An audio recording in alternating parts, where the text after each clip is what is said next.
Stay with me. Brothers, what we do in life.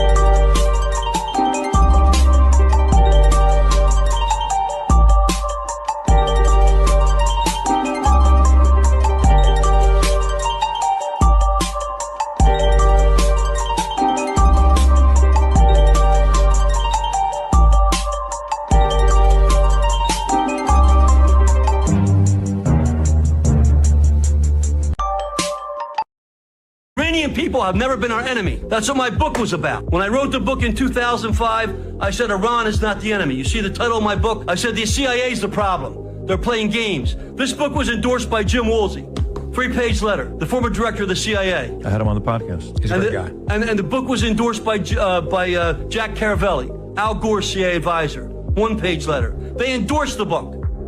The Iranians published my book in Farsi on their own. It became a bestseller because it says the people of Iran and the U.S. are not enemies. The people in these countries are never our enemies. It's the games we play, not the games we allow people to play. They're out for power and money. You play that clip with Ahmed in there. So here's the clip that you're talking about. Go for it. Is Osama bin Laden in Tehran? Your question is laughable. What I think is that you didn't answer my question. Is he in Tehran or not? Our position is quite clear. Some journalists have said bin Laden is in Iran. These words don't have legal value. Is it true or not? Maybe you know, but I don't know. I heard that Osama bin Laden is in Washington, D.C. No, you didn't. Yes, I did. He's there because he was a previous partner of Mr. Bush. They were colleagues, in fact, in the old days. You know that. They worked together. Mr. bin Laden never cooperated with Iran. I would ask you one more thing to look at. Remember that airplane somebody captured on the tarmac in Tehran that was unidentified, unloading pallets and pallets of American cash? Do you remember that story? And no one ever explained it? I wonder why that occurred. Remember the pallets of cash and the estimates? We've got to stop allowing these games to be played. The people of Iran are not our enemy. How is it going out there, my fellow world patriots? It is indeed Monday, 3/16, very important number there. March 16th, 2026, and I am super happy to present to you guys Hold the Line episode 200. Woo, woo, woo, woo. And, of course, we have our wonderful co-host, Miss Lisa and Mr. Mac. Miss Lisa across the pond over in the UK, and Mr. Mac sharing the East Coast of the United States with myself. But, Miss Lisa, as I'm going to try to change up some artwork mid-show here, how is it going over in the UK, and what's going on? Oh, well, I think you might bankrupt us very soon. The cost of living is going to go up, and they're going to start rationing petrol very soon. And, you know, maybe some of the supermarket shelves are going to be empty. I'm just going to start there. We'll talk about it during the show. Everything's good. Everything's good.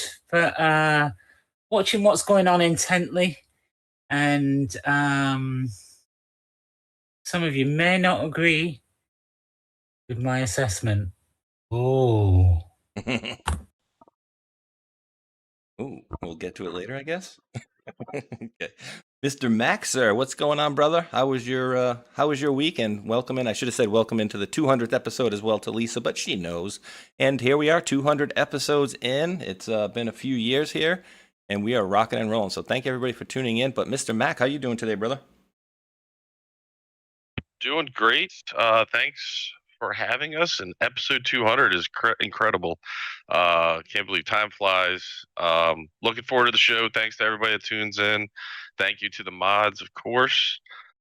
This video you played is extremely interesting. I saw it too. I was going to suggest we talk about it because the CIA is also involved in a lot of other countries, and we'll get to that. But did put a little AI summary of how George Bush and Bin Laden are connected in the chat, if you want to talk about that at all. Oh, we And certainly will. looking forward to the show. Let's get this thing started. We got a lot to cover. Lots of happenings.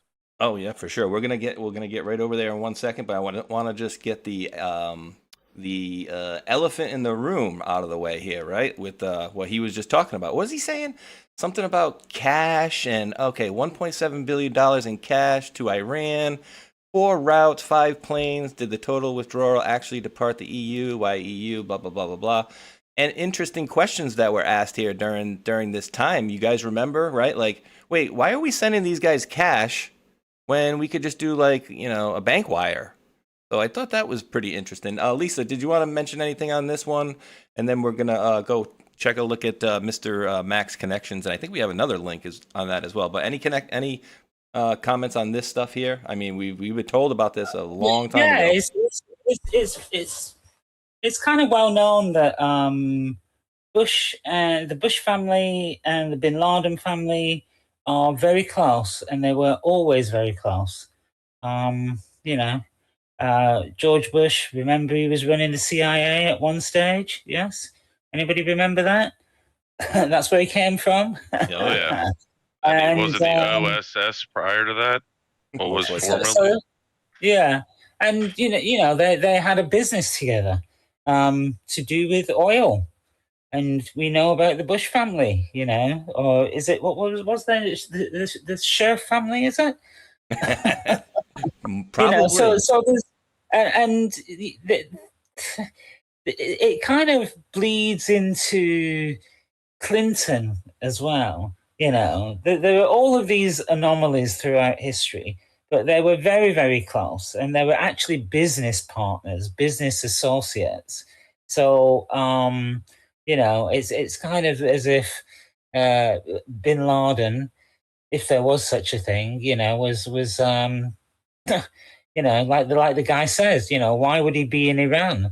It's like, well, didn't he have a place in, is it Abbottabad or something like that, named after an abbot in Pakistan? And, weren't we paying, well, not we, well, yeah, maybe we, paying, like, say, the assets in Pakistan, training them up, giving them instruction, paying them, giving them things like missiles and all of that, that years later, as Hillary Clinton says, you were fighting against the same people that you trained and paid. Assets of the CIA. Anyway, I'll let you go on. No, it's perfect. I mean, well said. I mean, we know about these connections, and you can't stress enough what Kurt Weldon was saying right there, right? Like, does anybody doubt what he said? Like, I think a majority of people, right, are just like us. They don't want a war. They don't want to kill people. They don't want to do bad things, right? I think most people just want to live their life, have a family, do whatever, live the dream, right? But there's always a boogeyman. There's always a bad guy. There's always, oh no, they're going to be testing missiles and doing this and doing that. And like he said, that's the C_A, right? Like, as we've been shown in the drops. We've shown it numerous times over the last many years. Confessions of an Economic Hitman. They do this by, it's a script. Like, they do it and over and over and over again. So this thing here that Mac had dropped, very interesting. It says, no evidence of a direct partnership between George W. Bush and Osama bin Laden. However, George W. Bush had business ties to members of the bin Laden family, particularly through Salem bin Laden, Osama's eldest brother. Salem bin Laden was a major investor in Arbusto Energy, an oil company founded by, George W. Bush in 1977. The financial connection was facilitated by James R. Bath, a business associate of Bush and a representative of Salem bin Laden in Texas. Bath invested $50,000 in Bush's company, reportedly using funds from Saudi investors, including members of the bin Laden family. Additionally, both the Bush and bin Laden families were linked through the Carlyle Group. Oh, no, you don't say. A private equity firm. George H.W. Bush served as a senior advisor, while Salem and other bin Laden family members were investors. Notably, George H.W. Bush met with Shafiq bin Laden, another of Osama's brothers, at Carlyle Group on September 10th and 11th, 2001. No crap. And these connections have fueled speculation. All right, but here's the funny part. No credible evidence suggests collaboration between the Bush family and the Osama bin Laden himself. Okay, just, nothing between, George Bush family and just Osama bin Laden, just everybody else in his family. And, remind me, guys, like, every plane was grounded in the United States on 9/11, and I think there was it one plane or maybe a series of planes that were connected to just one family? Mac, who was that? One family that was allowed to fly around. Family. I think it was mentioned in the Q post, too. Right? Yeah. Like, oh, that's funny. What a weird... and then, so he was meeting with these people, right? And then, obviously, the connections to the oil industry or business or whatever, but... These people are all friggin' like rubbing, shoulders and elbows with the baddies. And no, it's just his family member. Okay. I mean, it is just bananas. So, Mac, you dropped that. Anything else you want to add to that, my man? Yeah, it also shows the CIA being a large, intricate part in this, and it's almost like their President Trump is helping correct their missteppings along the years. There's that other video in the chat just about Latin America, South America, and how much the CIA has been involved in just manipulating their elections. It seems like that was a common theme back in the day, and possibly a very big source of the instability going on. But I'll let this play. I don't know how loud it is either. Yeah, probably, right? Probably a source of the instability. Wink, wink. Probably. Here we go. Here's every South American country which has had its government overthrown by the CIA since 1947. Costa Rica in 1948, Guatemala 1954, El Salvador 1979, Nicaragua 1981, Panama 1989, Paraguay 1954, Brazil 1964, Peru 1968, Chile 1973, Uruguay 1973, Argentina 1976, and Venezuela in 2002. Oh my goodness! I mean, Well, oh god, at least they didn't show anything as far as connections. Go ahead, sorry. No, you're good. The only thing I was just gonna say was like, he just said dates and stuff. He didn't really, go into which ones and who overthrew who and whatever. But again, we've seen this stuff over and over before, right, Lisa? I mean, we've seen they don't like somebody, or oh wait, you're not part of our banking system. You go bye, right? Or we've learned from. We came, we saw, he died. I mean, he looked like a psychopath, but he was apparently one of the most generous presidents of the history of the world. Gaddafi, right? Looked like a total psychopath, but he was a good dude, apparently doing good things, and they didn't like that. So, this is just par for the course, right, Lisa? Yeah, we kind of talked about it before. With Gaddafi, he was actually setting up his own an African currency, where he was getting all of the African countries together. What did Libya have? A lot of gold. What does Africa have? A lot of gold. So they were going to do a gold-backed currency. Well, nobody wants that, because we can't have a rival to the petrodollar. Yes. And then with Carlyle Group, Carlyle Group, they're invested in a lot of things, which includes the military-industrial complex. You've got past presidents, people who were in charge of your military, they all work for the Carlyle Group. They also, with the relationship with Saudi Arabia. So they were looking after the investment money, Saudi Arabia's investment money. Go back, decades, and you'll find the Carlyle Group. So they control a lot of things, and they are what they say part of the shadow government. So they're there in the background with all of these influential people, including presidents. You'll find a lot of those, and people like Colin Powell. And they run a lot of things, and they've got a lot of money. But once you've played this, I'd like to just look at the Iran situation from a different angle. if you don't mind. Absolutely. I'm always up for different angles and stuff. Mac, anything else you want to add? I'm going to play a little clip of President Trump talking, I think 11 years ago.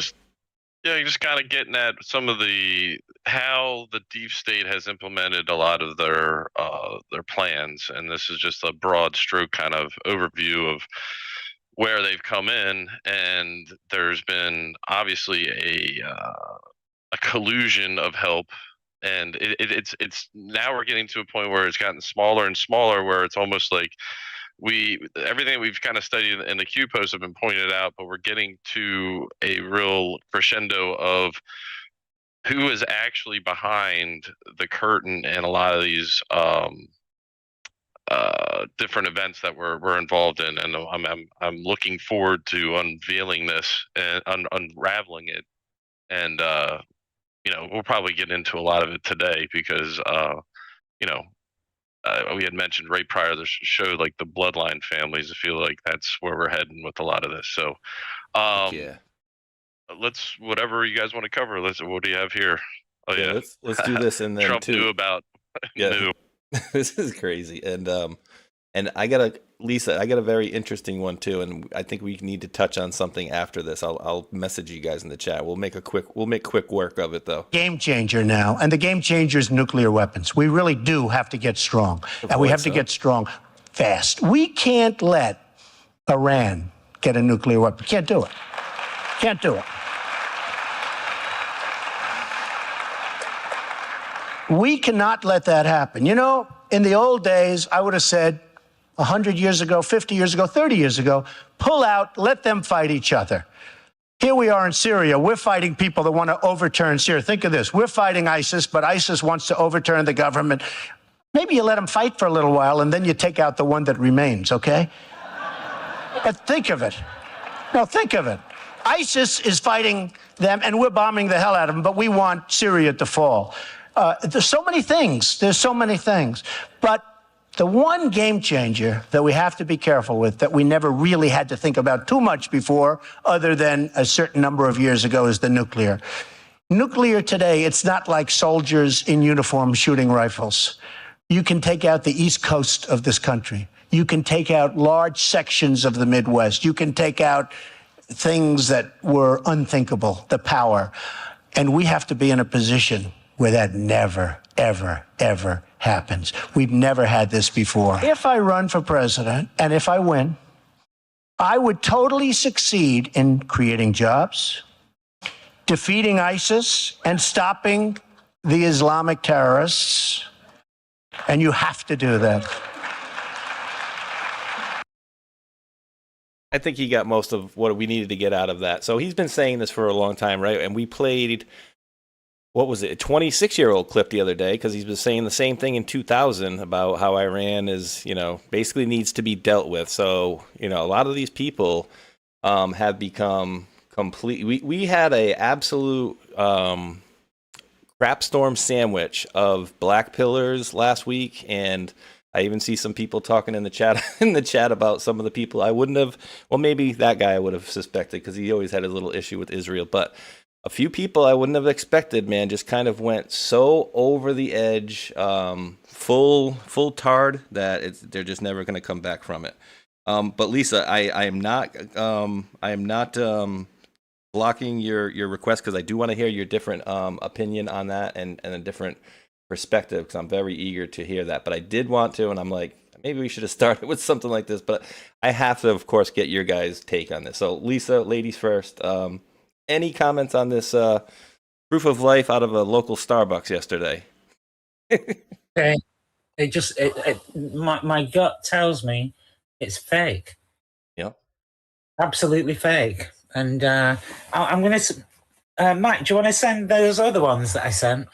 There's other videos that are just like that. I'm going to send them to you now. What, the new ones from today? Yeah, they're quite funny. Yeah. Very funny. But anyway, for me, it just feels fake, completely fake. Yeah, and the background is like when the background gives it away for me. Yeah, like it's just not clear, and it's you've got a clear camera. It's like, so I don't know. Yeah, nothing's clear, Mac. like the way they focus in on certain things and then it's unfocused on others. A camera doesn't work like that.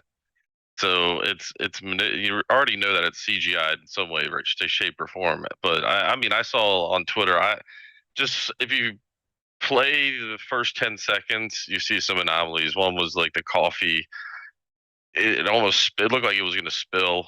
I saw that and then when he takes a sip, doesn't the line go away? And then the line of the coffee doesn't even change. So it's like really strange. There's the pocket. All kinds of stuff. Here's the first thing I can. We don't have to spend a ton of time on it, but it's just hilarious. No, definitely not. I mean, so here's the easiest thing I could say, like right off the bat. This was a 1-minute video in which there were multiple cuts. I mean, right there, that's all you need to say. If like, hey, just point and shoot a minute video, there you go. But like Max said, here it was. He took a sip of the coffee, and again, it's a total of a 1 minute exactly video. He took a sip. And then you see, so look at his fingers too. You see all the lines all over his fingers. I'll show you at the end as well. Smooth fingers a little bit later. But right here, this is what I meant by the cut. And I think I even put scissors on the thing, right? So here he is. He took the thing, cut the cup down right there. And then once you see him go from one position to all of a sudden being in another position in a millisecond, that's a cut. So from there to ding, right there. And then, oh, look, the thing on his lips gone. Oh, yeah, he must have just wiped it, okay? And then at the end, again, that was kind of grainy, the fingers. But the thing with the pocket, I did go down into 1/60th speed on this. And so he basically goes and puts his hand in, and then his hand stops moving. And then his hand stops moving, and then all of a sudden, like right here, you're going to see the pocket start to move around the hand. Pop, pop, pop. And while he's putting his hand into the pocket, here, you don't see all this stuff moving. So, again, then they came out with, they came out with 2 more, right? And so... yeah, and I didn't even get into it. I basically just posted out that, hey, before I even start looking at the inconsistencies of it, am I getting this right, Mac, Lisa? Is this guy is probably being hunted, I would guess, right? By I don't know, the Iranian military? I don't know if he's actually dead, but these are definitely fake videos. So I don't know if national security in a time of war like this, he'd probably want to be hiding. I don't know why the security guards are wearing masks too. And I think this is tied to a coffee shop that had been bombed by the Iranian missiles, and it's closed. And one of the pictures was like taken in maybe 2024. So the whole video is based around a picture that was taken in 2024. He's wearing the same exact outfit. It's crazy. And again, I'm not gonna, we'll just let this go. I believe that they're edited for sure. And somebody else had already spotted, basically there's one point you can see his wedding ring and then all of a sudden it's not there or whatever. But so again, I'm not sitting here, just like Max said, we're not sure if he's dead or not. The things I'm hearing is, maybe he is alive, but maybe, well, the thing I got is maybe he's alive, but what shape is he in is essentially the information that I've been suggested. Lisa? Well, about 4 or 5 days ago, it was said that Netanyahu's brother was dead and Ben Gvir was injured. So they launched a strike on the home of Benjamin Netanyahu. And they said that they killed his brother. And then it was reported on the BBC that, that they struck the home of Ben Gvir, and he was seriously injured and may not survive. But the BBC said that it was a car accident. And we know the BBC with, was it Building 7 or whatever? It's like, at least it you worked. can't trust the Real BBC. quick, we're in a situation where it's saying that in social media, those rumors are not true. Is that one of those things where it's like, it may be still? Well, are you talking about Twitter? Because it seems that a lot of people are getting everything from Twitter. I just asked, what happened to did Netanyahu's brother just die? And it says, according to social media rumors, it's not true. So I wasn't sure if it's one of those things, where it could be still true. So I don't know. Yeah. Well, I got one for you, Lisa. I've listened to Scott Ritter talking about it.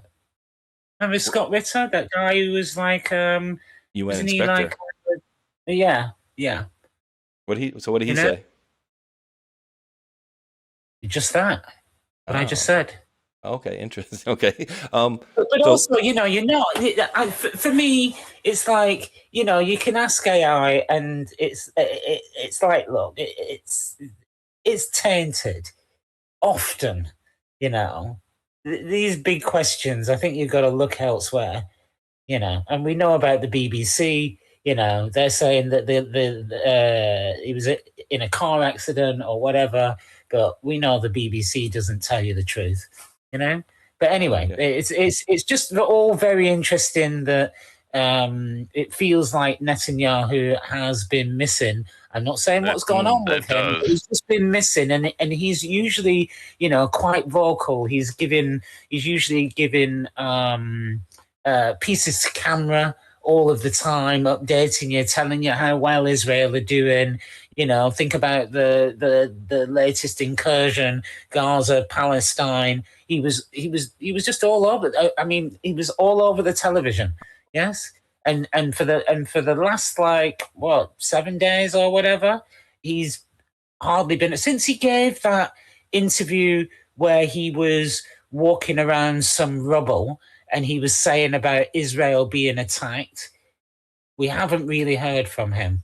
That's what it feels like, and that was I agree. not last week. At least the week before, so that's nearly 2 weeks now. You would think you would make like a private announcement, almost like declaring victory or some sort, just because he's wanted this for so long. So it really is not making any sense. So I got one for you guys. I got one for you guys, and you may not have been expecting this one. So you guys saw me kind of perusing the tube right there a second ago. I was looking for some things here. This is December 29th, 2025. Okay. So right here, 2 months ago, Netanyahu visits the White House. I went to the White House website. I've searched this. Let me see. Check this out. You guys are going to be like, oh, wait, here it is. It's a month ago. The last time, and this is checked, all right? So I did check this. Last time that he was in the White House was in February 11th, 2026. And if anybody out there has a link that you can show me that meeting, please drop it. But what I'm telling you guys is that I've not seen a video of that. So check this out.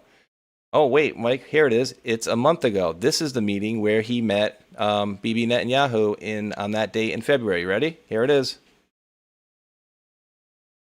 Here's that video. Oh, look, here he is. Here's his car. Oh, Bibi came, and they basically showed you a still photo. And this one, or is it a different one? Was that a hearse, not a limo? Yeah, right. Well, yeah, the other one that was like a month ago, where they showed him like showing up or whatever, it was a still photo. Was it this one? Arrives at the White House. This one shows the car coming through. I cannot see him getting out of the car a month ago. So I don't know if he was if that was him that they had show up in February of this month. So I don't know if he was gone before that or not. That's what I'm telling you guys. I can't find a video. Trump set to meet Netanyahu.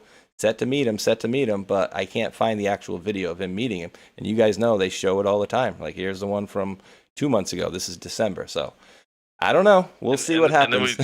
And then we just had the fake Jim Carrey scandal going on. Like, all these people seem to be not themselves. Right? Doesn't seem right, does it? I mean, so Lisa, I'm definitely eager to hear what you were kind of saying from a different viewpoint.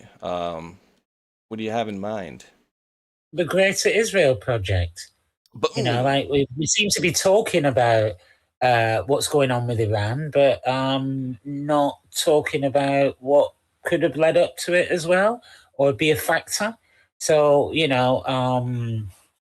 got, the Greater Israel Project. What do they call it? They call it Pax Judaica. You've got Pax Americana and Pax Britannia. So the both like in what they call eschatology. So in the Muslim religion, in the Quran, and also in the Bible, it talks about Gog and Magog. Yes, and there is both believe in Jesus, both the Quran and the Bible.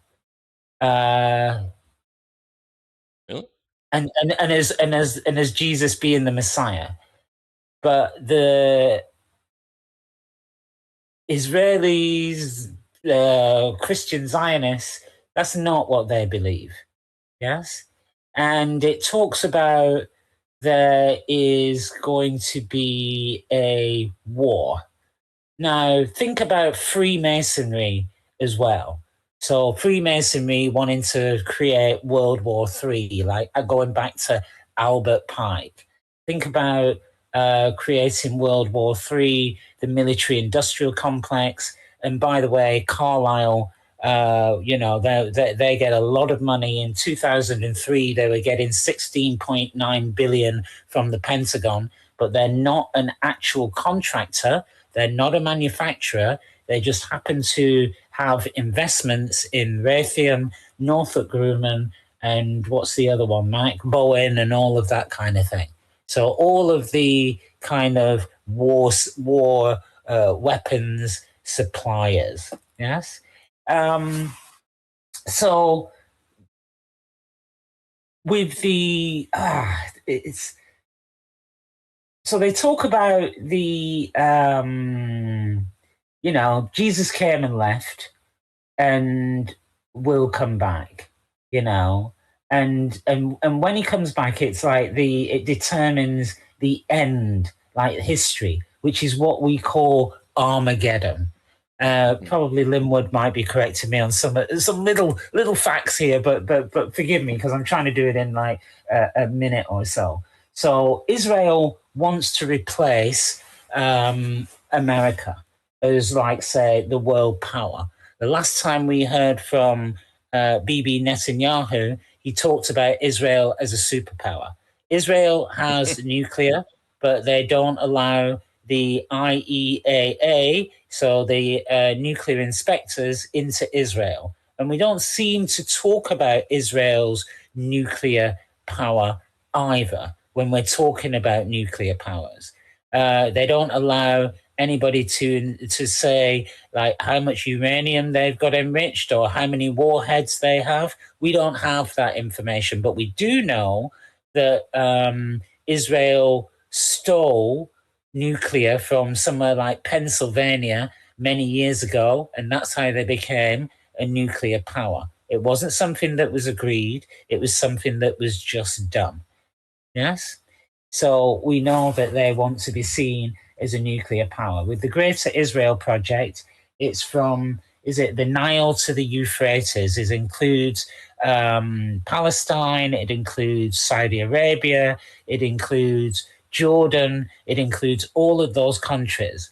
We know that the Israelis, IDF, wear the Greater Israel Project as a badge on their uniform already. Yes? And then think about, like, say, people have to give notice about what they do. The Freemasons do it. They tell you what they're going to do before they actually do it. Because if you don't say anything, then that's like tacit consent to what they want to do, So, it says that Israel wants to provoke the Great War, and they say it's going to be a war of WMDs, weapons of mass destruction, and it says 99, and I'm talking about eschatology, so what people believe, every Muslim knows about the Messiah. Jesus is called Esa in the Quran, and they believe that they know that, and this is what the Christians and the Muslims believe, and they know that Jesus is the son of Mary, son of the Virgin Mary. So there's also going to be a false Messiah as well. So Israel wants to create the Great War, and the war is, or seems right now, as we're looking at events, right around the corner. Remember when Trump got in office and they said, oh, he's going to start World War III. But meanwhile, you know, the cabal, the deep state, were trying to start World War III with like North Korea. But he went over there and he shook hands with Kim Jong-un and it didn't happen. Yes. So maybe this is it. So it's just interesting to look at that. You know, it says Mossad will trigger the Great War. Now, Marco Rubio in the very early days, the first day or something, what did he say? He said that it's been said that Israel were going to kind of go into Iran and start things going. So, you know, knowing that Iran would attack the US, or that's what they say, then that was one of the reasons why they went in there. Also, since then, we've had Pete Hegseth come out and say, you know, how did they get Khamenei? Well, they got intel from Israel, and Israel had hacked some kind of system in Iran to actually know where Khamenei is, and they also had intel from on the ground. So America is being fed information from Israel.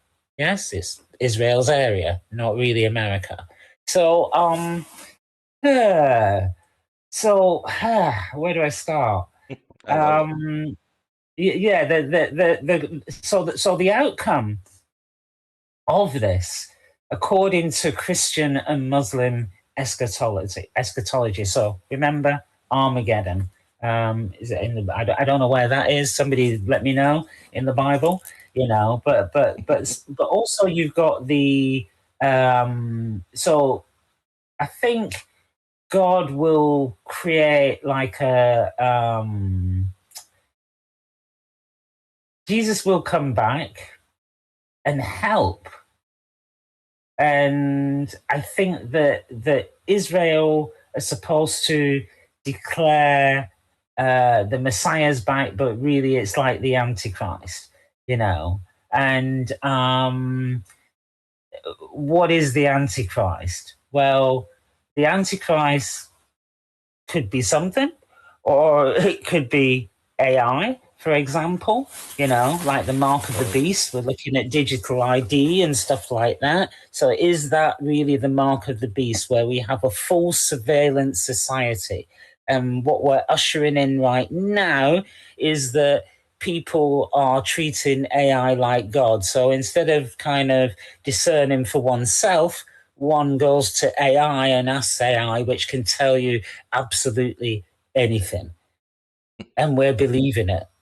Yes. And sometimes we're not even believing our eyes like we used to, you know, and it's whether AI says it, you know, and AI is controlling a lot of things. But anyway, I'll just leave it there. And then just add one thing.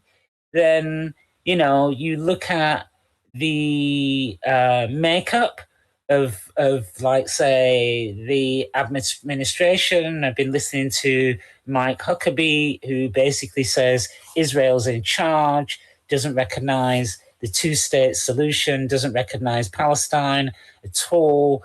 I look at the way that we have become numb to like death as well. So, you know, 160 children killed. And I'm not kind of laying blame. I'm just saying, you know, if I hear about 160 children killed, I'm like, wow, you know, that is so sad.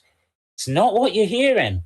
Apparently, you know, it's like, oh, it's collateral damage and all of that. And it's like, no, that was 160 children. So if that was 160 children in America, how would you feel? But for some reason, because it's 160 children elsewhere, there's not a lot of sympathy, you know? And anyway, I'm just going to leave it there, because I've just been looking at this from a whole nother angle. And I'm going to try and find it, but I did a big dig into numbers, you know, and bringing it up to present day. And it's really weird, because it all fits with Freemasonry. All of it. Every single last bit of it. It's shocking to me. Shocking. Yeah, I've been on. That's weird. I've been on a similar hunt, but different way. Great minds think alike. Well, Mac, let me get your comments to this too, but let me read you guys a little bit something. I'll give you guys a little palate cleanser. Which countries are and are not signatories of the Non-Proliferation Treaty? Lisa was talking about, countries that can get checked and whatnot. India, nope, never signed it. Develop weapons outside of it. Israel, no, never signed it. Maintains nuclear ambiguity. Oh yeah, well, you ain't checking it, that's for sure. Pakistan, no. North Korea, now is a no. Withdrew. Signed in '85, withdrew in 2003. Tested nukes. Some great company Israel's with there, right? Pakistan, North Korea, Israel, India. United States, Russia, United Kingdom, France, China. All recognized nuclear states. So, you don't generally, right? People of the world would say, oh, you got a bunch of terrorist countries here, right? And then you would say, oh, this one country, you can't say anything about them. And, it's you're a racist. You're you're an anti-Semite if you say anything like that. And I feel like they've been able to hide around that and, that whole or us excuse for too long. And I just can't stand the Mr. Eyebrows there, and then Larry Loomer and whatnot. And dude, what happened, Mac? Have you seen Shapiro's eyebrows? What happened with that dude? I thought it was like AI, but yeah, it's not. But the memes have been epic. They've been so good. When people playing like in his eyebrows, like playing like a band playing in there. My favorite is that they're at war. Israel's at war with Palestine or Iran, and they're shooting missiles back and forth on the eyebrows. That was pretty funny. Always good. Couple of things. Carlyle Group, they had 2 board members on Dominion voting systems, and it has been confirmed that Dominion voting system is partially owned by corporations with ties to Beijing. So I think UBS Securities, and then and then the other 4 were owned by different Chinese entities. So that apparently we're supposed to get some. I'm not trying to take this off topic, but it ties together with what's about to maybe unfold is China's involvement in the 2020 election fraud. So the Carlyle Group also ties to Burisma and the Bidens and just all kinds of Cargo Metrics, I believe, State Street Capital, and the whole enchilada. So I thought that was very interesting. I've heard about the Greater Israel thing. I'm not sure where that's going to lead. I know that Israel has some explaining to do on a lot of things that have happened in the past. Big time. I think I'm trusting. Oh yeah, I'm trusting Trump's leadership in this. I don't think that he's not well informed. He's been talking about Iran since the 1980s, and talking about taking their oil. So he just bombed Karg Island and specifically said that he didn't target the oil, and that's going to come into play, I'm sure, in his plan. I think Trump's very aware of what Israel's trying to accomplish. I don't think he's not unaware of it. And I looked into The Art of War and Sun Tzu, and Trump seems to be taking part of what Sun Tzu's done. No coincidence or anything, but MaQaveli also talks about it. I'll post a little dig. Let's see if I have it here. Yeah, there's a little dig here, but basically when you have infiltration within, how does one handle them? And the supreme art of war is to subdue the enemy without fighting. So he uses, I look at it just as everyone's talked about a chessboard, he uses those people, even though they're corrupt and done bad, they're captured prisoners of war, essentially based on the law of war manual, and he uses them to do his bidding, essentially, because they have to listen to him. They're captured prisoners. But I find it very interesting in how President Trump's been able to use the chessboard and get things done, even though we know that they're all corrupt. I mean, we were told by Q in the Post that the whole country would collapse if we had arrested them all. So we know that there has to be some compromises in it all. You're looking at the memes right now. Oh yeah, so just some eye candy for the folks to watch. So the interesting role in conclusion, the real interesting part is that this is even portrayed in Star Wars movies. So where he uses different planets of the Empire in order to do the bidding of the good, in order to get things accomplished, which I found pretty interesting how it all related to the present day in some way, shape, or form. But go ahead, Lisa. I was just going to say that, the main kind of, if you were to use just a few words to describe the art of war, it is know your enemy. If anybody was to describe it, asked me to describe that whole book in a few words, it would be know your enemy. Yes? But there does seem, there does... Sorry, I put that in there. You keep playing it, you'll laugh, honestly. It killed me.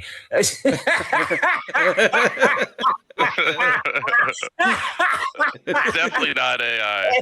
Yes, these are all real guys. Totally real. Cut. Next one. Oh, my hands are fine. That's those. That was what's that TV show about UFOs and aliens and stuff like that? Oh, X-Files. Sorry? X-Files. Yeah. That's it. Yeah, it's that music there, and then everybody's dancing or whatever. But I thought that was funny. And Kim Jong-un, do you want to play that one in the background? Let me get to that one for sure. Very refreshing. I highly recommend it. Very refreshing. I highly recommend it.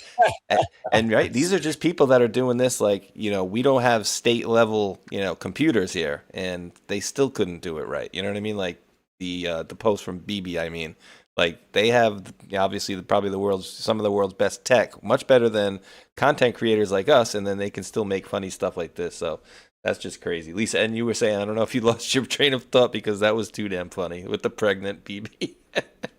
I do. Give me a second. I'm crying here. No problem. I put a couple summaries of the Sun Tzu stuff and what MaQaveli said as well. Okay. Oh my! Unbelievable. God. I've got a bunch of them. I just these are hilarious. There's just so many of them. Oh, dude, it's so crazy. And yeah, I got a post. I'm going to show you. You blow your guys' mind later on. We'll get to that one. But go ahead, Lisa. Sorry if you got your position again. Well, there does seem to be quite a lot of people who've expressed views that are more along the lines of Christian Zionism, yes? So I've got to ask a question as to, you played what President Trump said all of that time ago about Iran, but, we know a bit of history about Iran as well. You mentioned, the central bank isn't controlled, but Mac, you mentioned Carlyle, and I suppose what's not being mentioned is we talk about the Straits of Hormuz and oil going through there. It's like it's not only oil that goes through there. You've got a lot of food for elsewhere in the world goes through there, and you've got helium. Yes, a lot of the world's helium goes through there. What do you need helium for? Well, let me tell you, you cannot do an MRI scan without helium. You cannot make semiconductors without helium. Oh, really? So, when President Trump bombed Carlyle, everybody's like, oh, he obliterated it and all of that. It's like, no, he did absolutely targeted strikes that did not hit the oil infrastructure and other infrastructure, and he did, and I think he did that because I think, and I hope correct that he is aware that, say, if he takes out, let's say he just obliterates Iran and Carlyle, it will absolutely decimate the economies of a lot of countries around the world. And that's not a good thing, by the way. You know, it's not a good thing. Australia at the moment have less than 18 days of fuel available. Less than 18 days. The UK is looking at rationing petrol from the stations. And also, we're looking at a lack of food on the shelves. So the Gulf states get a lot of their supplies going from Iran itself. So all of those people wanting President Trump to just obliterate the whole place, it's like, nah, not sure that's a good idea. Yes, and that's one of the things that I think absolutely needs to be taken into account. And then again, you could do the same as like Iraq and Afghanistan and create a whole heap of movement as far as migrants are concerned.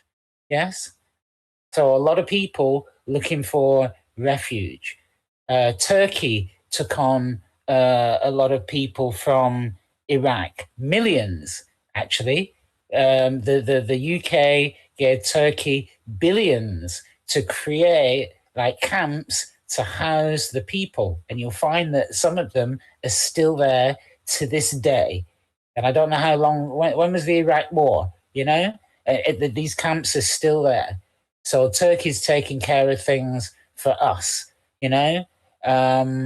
Anyway, so I think that the consequences of what is going on also need to be integrated with thoughts.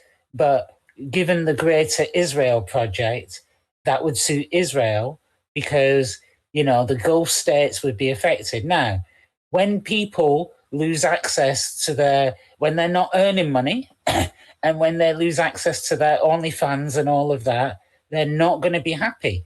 And you've got to remember that the Gulf states, they're run by, you know, monarchies that were put in place. And they're not really states, you know, they're not really states.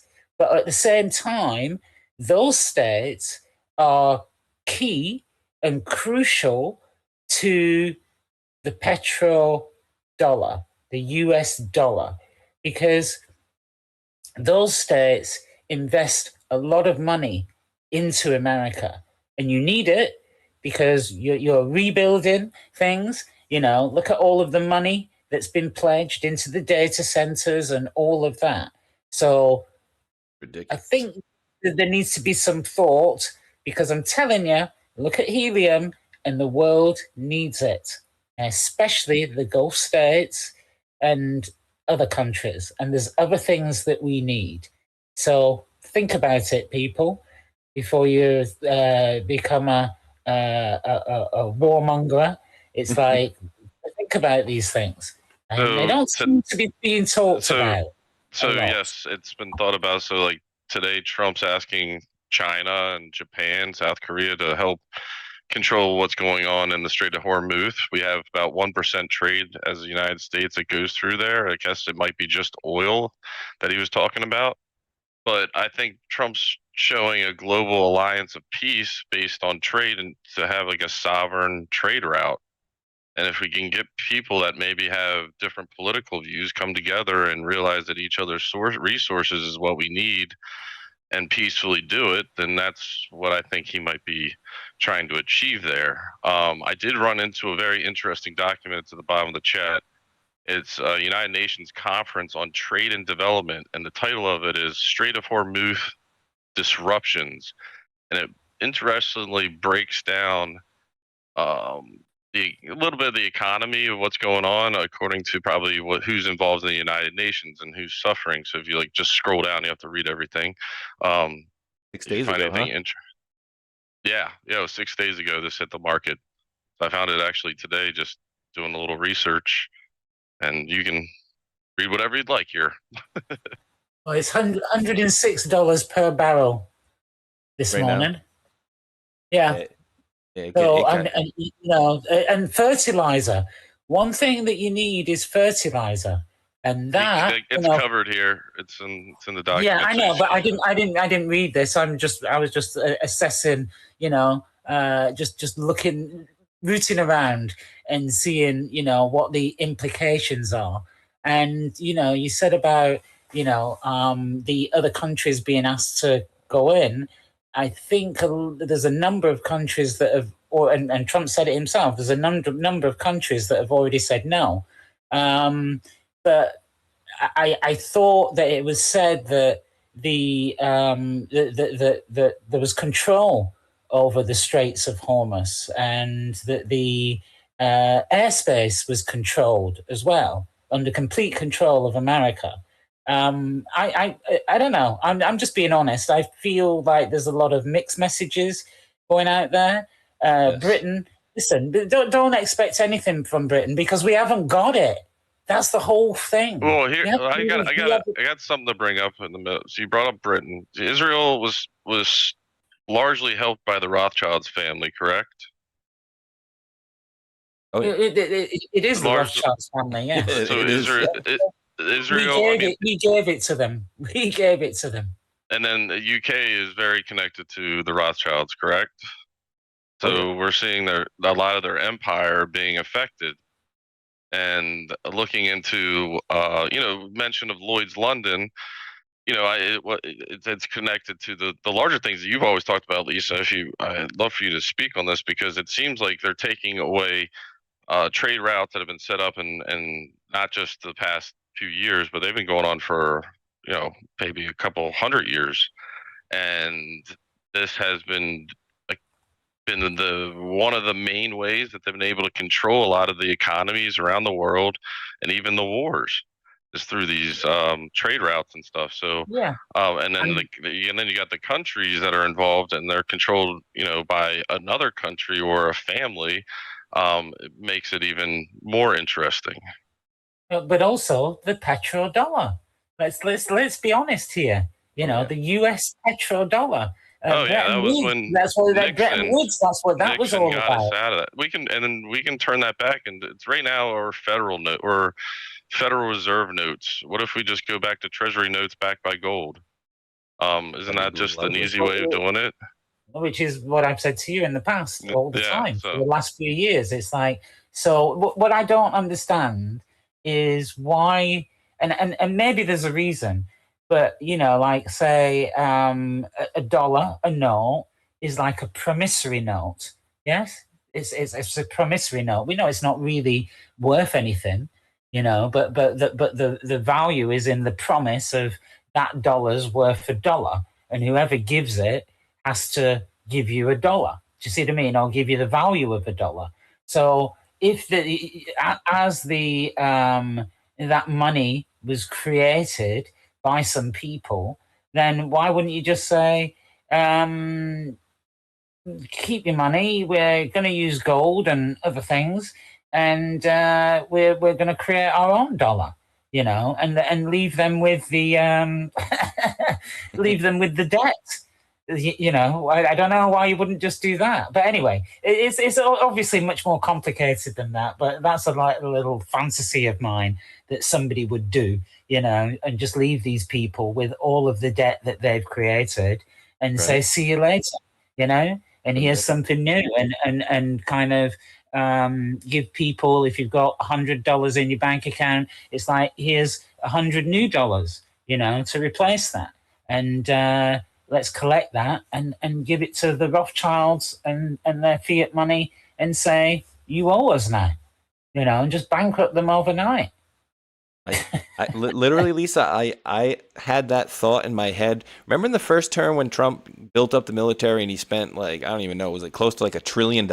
Like I made the joke on a couple live streams. I'm like, is he trying to like maybe implode this system? Which, you know, at the end of the day, it would be a horrible thing if they didn't do it in a smooth manner. Like, yeah, but you know, like you said, like I think they do have more off ramps, right?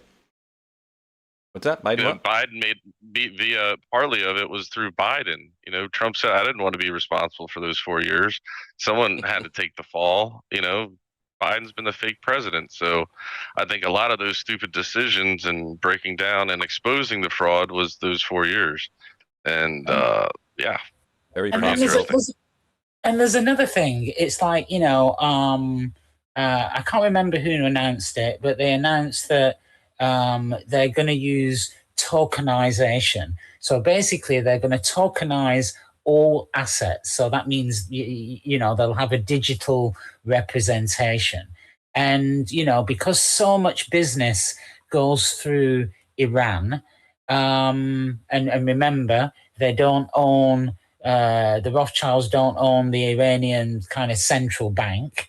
It would cause a problem, like a leakage in the system, if they were to try and tokenize all assets. Yes. So Iran would, you'd need to get the whole world really to buy into it, or at least to fully control it.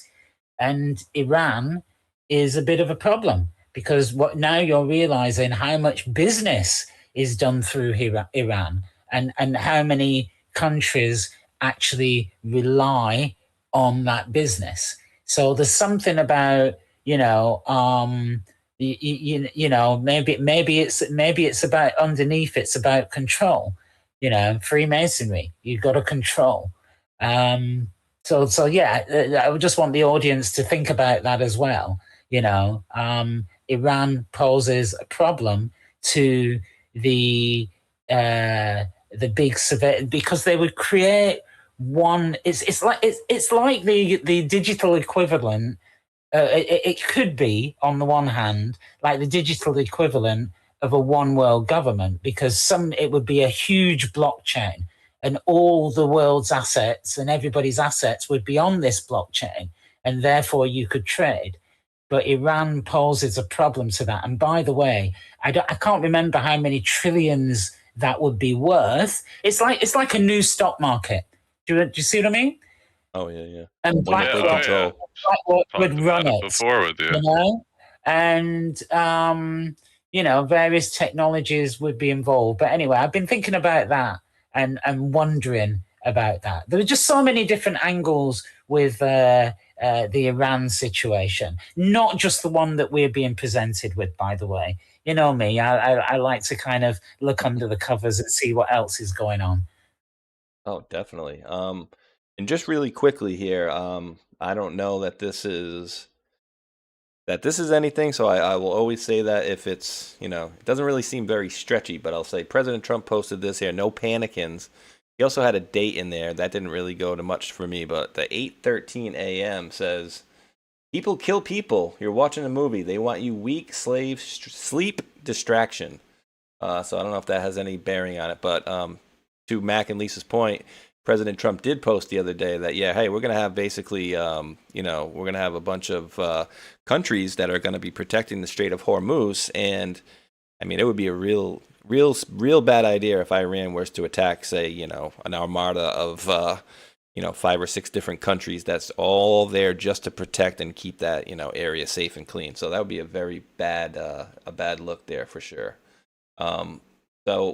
And actually, Mac, I wanted to touch on the bloodline things too, but go ahead if I think Lisa or whoever was just going to say something. I was just going to say, like, how easy would it be?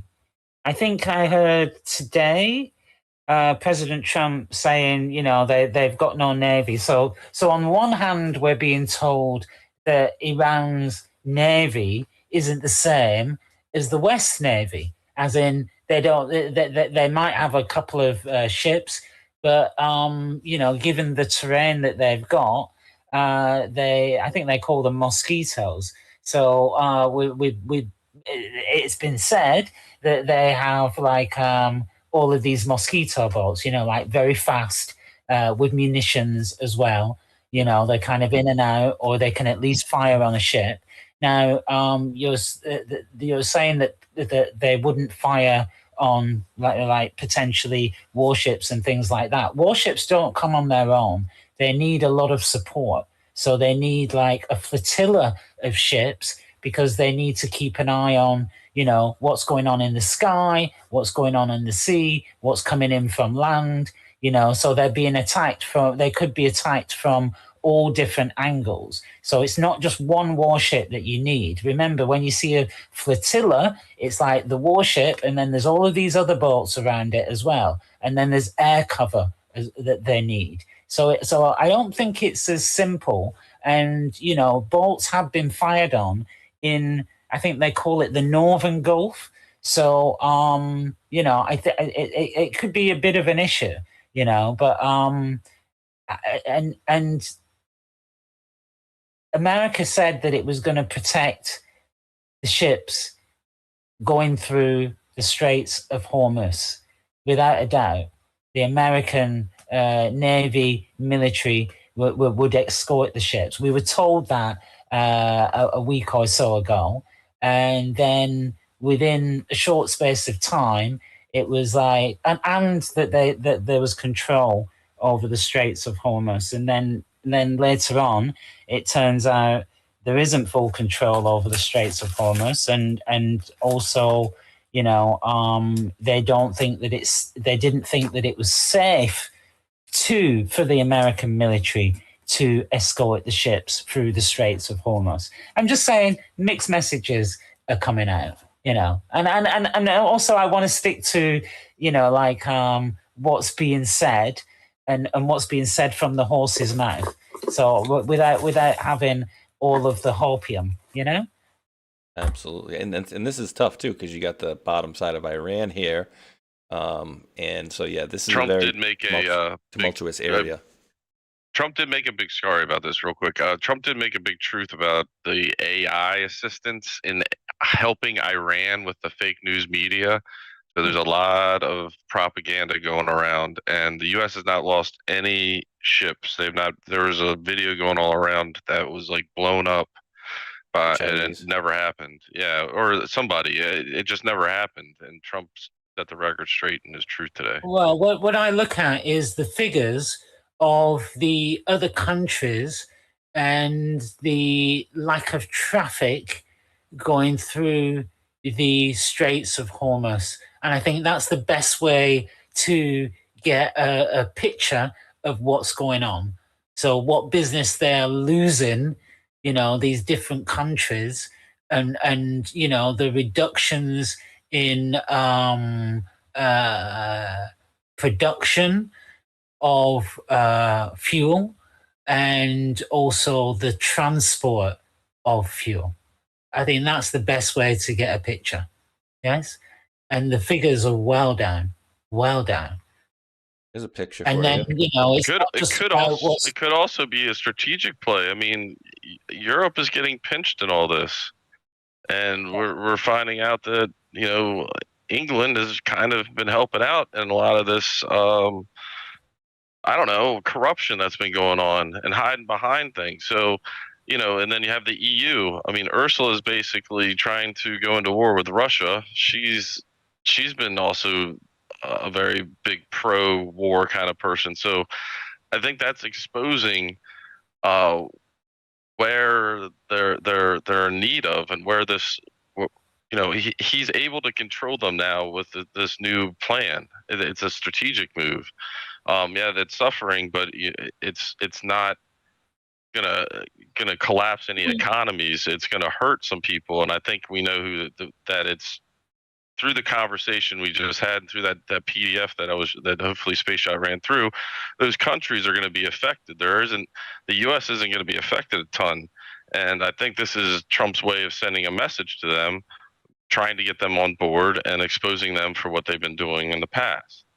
And there's also in this new trade thing that Trump was given, there's a certain section now that he can use to tariff countries if they are involved in human trafficking.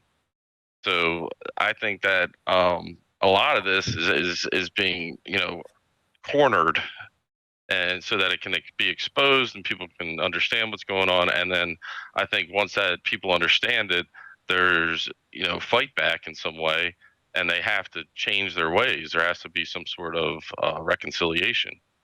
So that's my take. I've talked a lot on the show forever, really boring people about, Europe, Britain, using Russia I paid attention, Lisa. as the bogeyman, and banging the war drum and trying to, anytime anything happens, it's Russia, Russia, Russia. They're more focused on that than anything else, because they just can't have, at one stage, they were controlling Russia, through the Bolsheviks and all of that. We know what they did to Russia, and they can't do it anymore. And then, more and more sanctions against Russia. And I think they're going to fall foul of that. I think they've got new sanctions coming on like April the 28th, and Putin's going, okay, so if you're going to sanction me on April the 28th, then maybe I'll just stop giving you LNG, like gas, and sell it to like East Asia, other people. and if he does that, we're done for.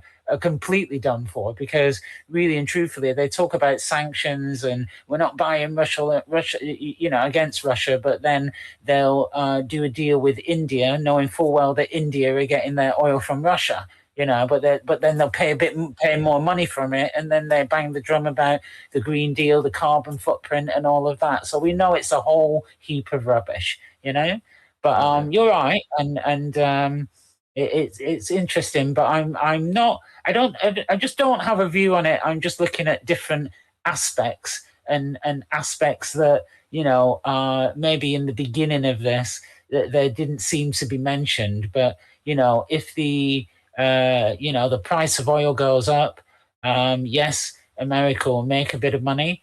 But do you see, I'm asking you both a question, do you see oil prices going down in America more recently? Have they changed? What's the status there? And what's the status with, all right, so gas went up. So these things will have some effect on America, but also, do you want to be responsible for all of this in a way? And what about fertilizer? Don't you need fertilizer? I think you need a lot of fertilizer. I don't know if you produce all of the fertilizer that you need. Do you get it from elsewhere?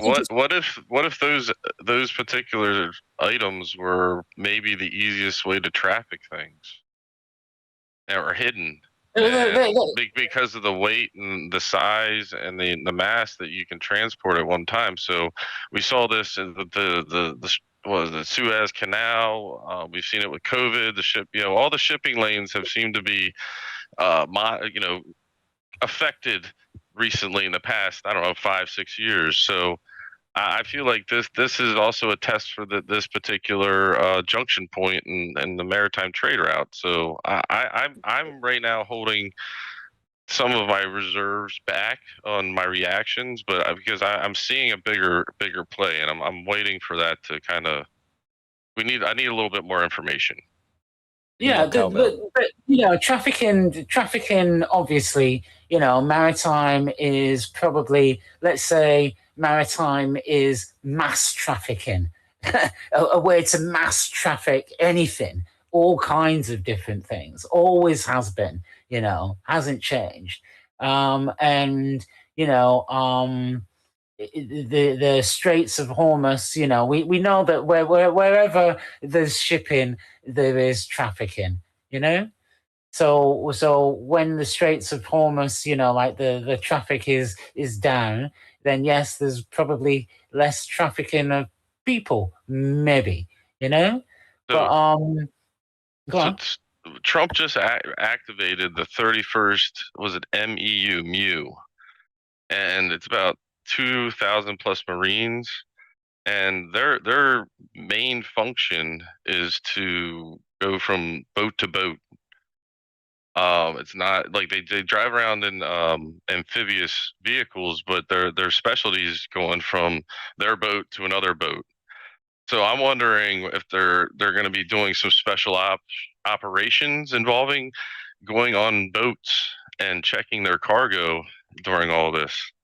I don't know if you've heard anything different, anything else about that, but I find that very interesting, because it wasn't like Marines are usually known to go into land. This is specifically maritime. Yeah, and haven't they been deployed to somewhere, the Gulf states? So you know, are they going in to help with the Straits of Hormuz? You know, but you know, and do you, when I say you, I mean America, does America need help with the Straits of Hormuz for real? Yes, no. I'm just asking you some questions. Like all I'm doing is asking questions. Yes, asking questions about what I see. I got some questions for you. Go on. Go ahead. All right, I got a couple things here I want to show you, because I did show these. A couple of these are, you know, only a couple days old, but because you are from the UK, of course, I wanted to get your opinion on. So I got two different stories. I'll just run through you. Take me less than a minute. Iranian leader purchased luxury London homes with Israeli financing. Mojtaba Khamenei's reported $3 billion financial empire includes $48 million London homes financed by Israeli brothers, despite decades of conflict between the countries. So you got that on one hand. And then on the other side, Kaja Kallas is out there. The head of the EU's foreign policy, Kaja Kallas, stated that the U.S. is trying to weaken the EU and that Washington, quote, wants to divide Europe using tactics employed by the EU's opponents, as it, quote, does not like the European Union. So any comments on any of that stuff? I mean, we talked about maybe trying to break up the EU here. And then here we're also talking about maybe there's more connections in Iran, and maybe there was a reason why Keir Starmer didn't want to, you know, help us go against Iran in the very beginning, perhaps. I don't know. So any thoughts on any of that stuff, Lisa? Yeah. London, England has always been a place where despots, dictators, people who've stolen money from countries can come and live, because they just need to pay about £100,000 and they can get their citizenship. Yeah, they can pay for a passport. You'll find we've got everybody from Russian oligarchies to African dictators. They all own property in London. London doesn't really care, because it helps keep the economic figures looking good. We have loads of people that live here, always, you know, and we also have a lot of people that come to England and study here. You know, remember, was it Saif Gaddafi, Gaddafi's son? You know, a lot of people are educated here, a lot of people. So it's absolutely normal, no joke.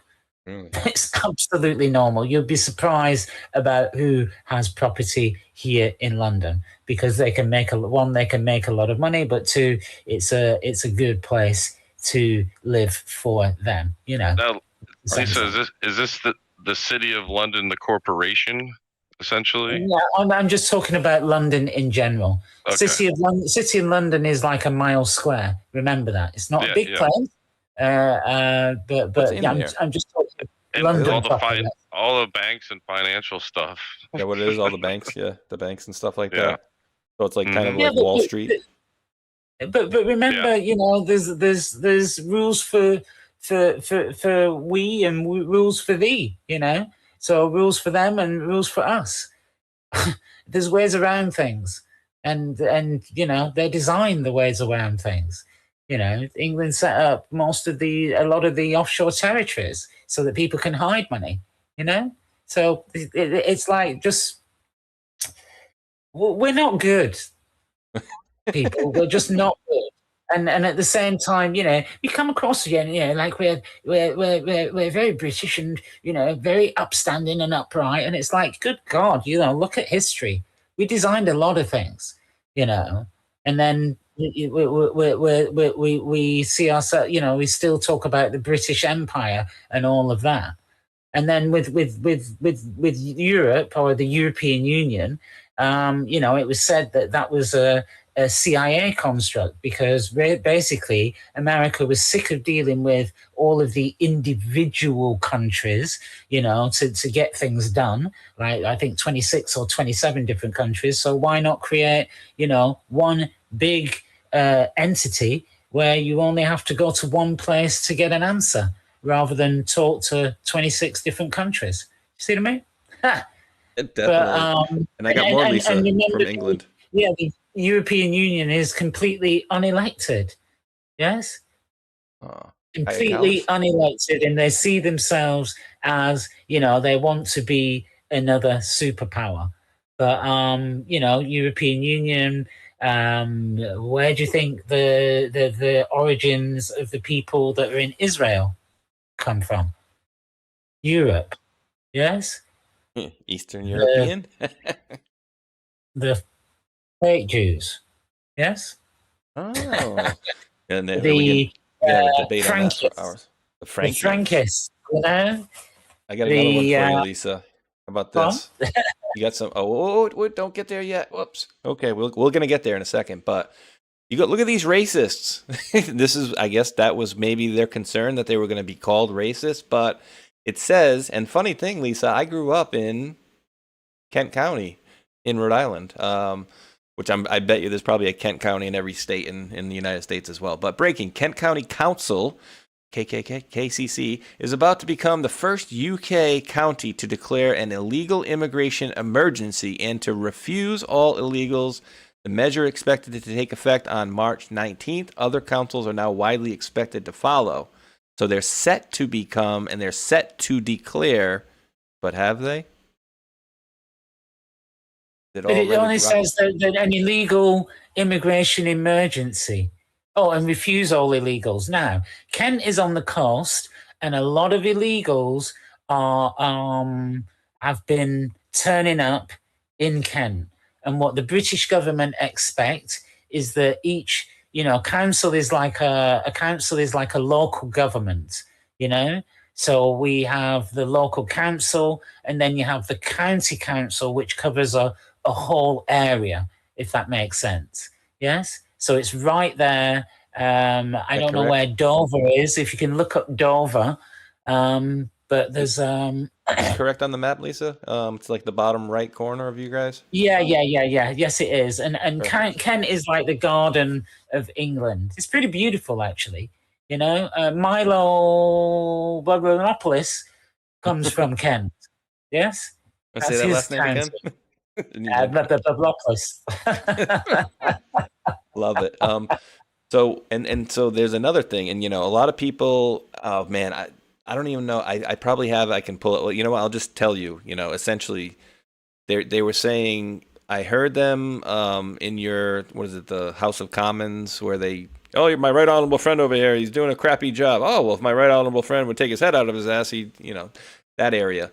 They basically said since I think the turn of the since 2000, I think it said 200,000 women and girls or people have been essentially raped in the UK. I think it was since 2000, maybe in 2020, I don't remember, but a lot of rape situations going on, and we know about the rape gangs and all that stuff as well.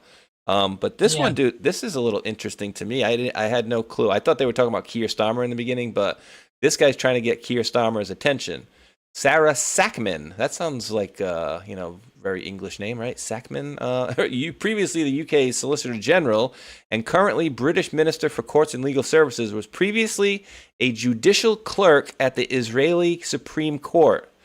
No, we need to root out all Israeli influence in British politics. They're trying to undermine our rights. Does this sound familiar, guys? Man cannot serve two masters. Anyone with dual citizenship cannot and should not ever be representing the people of the UK.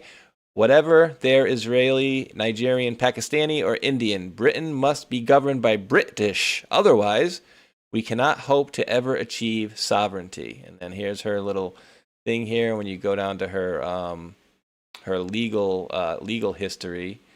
On my phone, it was a pop-out thing, but basically her legal history, it talks about how she did absolutely work there in Israel for many years here. And where would this be here? Because the phone, it just has a little click-out thing here. It says her legal Here we go. Legal career. Bing. There we go. Oh, she was awarded a judicial clerk scholarship. Not even just that she worked there. She got a freaking scholarship to work at the Supreme Court of Israel in Jerusalem, being called to the bar at the Inner Temple in November 2008. From October 2008, Sackman practiced as a junior barrister and housing expert at Francis Taylor Building Chambers, specializing in planning law. So, Lisa, it seems like you guys have the same problem we have. Is it just as bad, just as prevalent with all the pro, AIPAC type of stuff that we have here? I would say so. It's a little bit more covered up, but yes, the influence and the so basically it's like there does seem to be some favoritism, let's say, yes, in certain quarters. That's all I'm going to say. Because apparently, if I say any more, I'm going to be breaking the law. Oh, yes? That's right. Yeah, I forgot. Do you understand what I'm saying? Yeah, it's like you are not allowed to criticize. Space shot. Doing a great job. But I was going to play this real quick. Yeah, okay. Go ahead, buddy. Yeah. The article at the bottom. The very bottom. Okay. I actually, I used Lisa's favorite on this one. I asked Grok or whatever. So, but it did. I'll let you know what. So basically, it's verifying mostly what this guy's saying here, which I didn't really know. Let's see if this see if it comes through good. We have the #1 military in the world, but I don't think people really understand what that means. We have the #1 Air Force in the world. Do you know what the #2 Air Force in the world is? China. The United States Navy. #3, China or Russia, if you believe their numbers. #4/5, Space Force.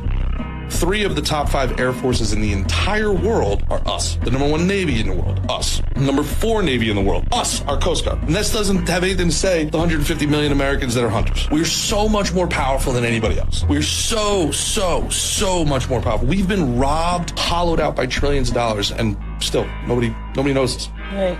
Any other nation in the history of the world would have collapsed multiple times over. What our enemies, and this is just what I think, our enemies figured out that they can't beat us in traditional military. Yep. I mean, it's pretty interesting. So I did look it up, and it said basically what he said was pretty spot on. And, President Trump, the way he always talks is like, he doesn't seem like he's ever, we got all these different scenarios going on in all these different areas here. This one, Mac? And nothing else. Yeah. Seems to bug him, right? He's got, the thing happening in Iran. You got stuff going on in South America. And all the while he comes out and he does these things. He does not look like a man who's under any stress whatsoever. So, Mac, I just revealing this to the viewers right now. Lords a-leaving, huh? It was announced earlier this week. The headline was rather funny, but I'll let you read it. But I thought this was very interesting. I don't know much about the UK other than what Lisa's taught me over the years. So this is interesting. Let's have a listen. Yeah, and I'll read a little bit of this, and then maybe this will be a good kind of foray into the bloodlines thing, because this is essentially, Lords are leaving. Britain is ejecting hereditary nobles from Parliament after 700 years. Wait, you mean those Germans? Those Germans that are running? Wait, this is me saying it, UK, not Lisa. Those Germans that are running that country are going to go? Okay. Centuries of British political tradition will end within weeks after Parliament voted to remove hereditary aristocrats from the unelected House of Lords. Tuesday night, members of the upper chamber dropped objections to legislation passed by the House of Commons, ousting dozens of dukes, earls, and viscounts who inherited seats in Parliament along with their aristocratic titles. Government Minister Nick Thomas Simmons said the change put an end to an archaic and undemocratic principle. Quote, "Our Parliament should always be a place where talents are recognized and merit counts. It should never be a gallery of old boys' networks, nor a place where titles, many of which have been handed out centuries ago, hold power over the will of the people." All right, that was horrible. But anyway, House of Lords plays an important role in Britain's parliamentary democracy, scrutinizing legislation passed by the elected House of Commons, but critics have long argued that it's unwieldy and undemocratic. All right. So yeah, again, I am just like Mac on this. I'm not very versed in it. So Lisa, do you guys have like a version like we do? Like you have Congress and then you have like a Senate is like one above the other, We or have they the House of Commons and the House of Lords. House of Lords? And we have the House of Commons and the House of Lords, which is basically like your Congress and Senate. I look at, and maybe this is incorrect, but I look at senators a little bit higher than I look at congressmen and women. Mac, I don't know, do you feel that same way, or do you think that's the same way you view it? I think senators are a little bit higher up than congressmen, or it's a little bit more harder position to get anyway. I think so. Yeah. I mean, there's less of them, correct? Yeah, there's only 100. Yeah, there's only 100 senators, and there's like, I don't know, 400 or 500. So that would be akin to our House of Lords. It's like a lifetime position, and they're all called the Right Honourable. There's a certain title that they get, and I'm sure I've heard it said in America as well. Like the Right Honourable, the Right something, and then they'll go Lord Bath or whatever. But like gentlemen here. And I think early 2000.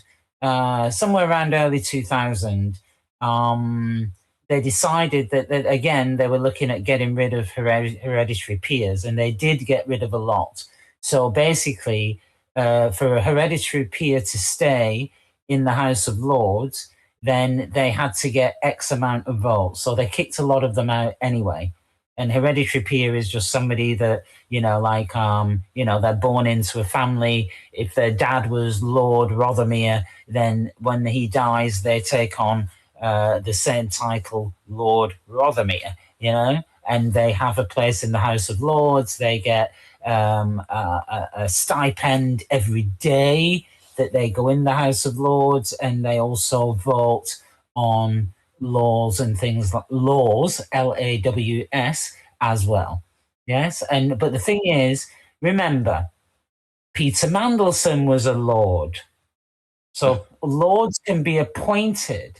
And what happens is nearly every year they have an honours list where they award like a lordship to somebody, and all of the political parties award, I'll call it lordships, to their friends and their cronies.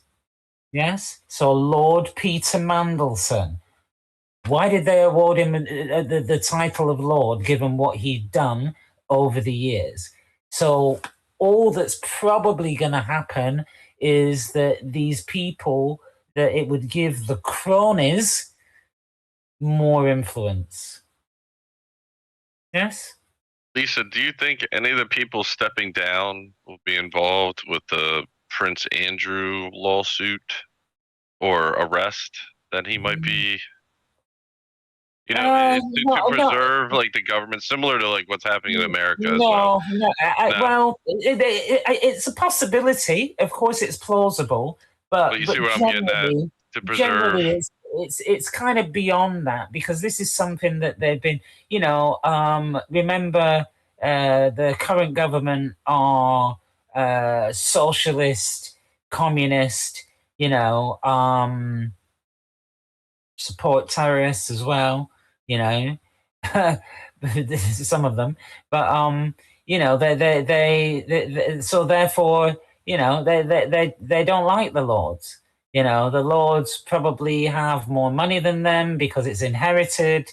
They have what's called a family seat, as in going through their bloodline, like their big house, their big country manor and lands and things like that, that they've had throughout the ages.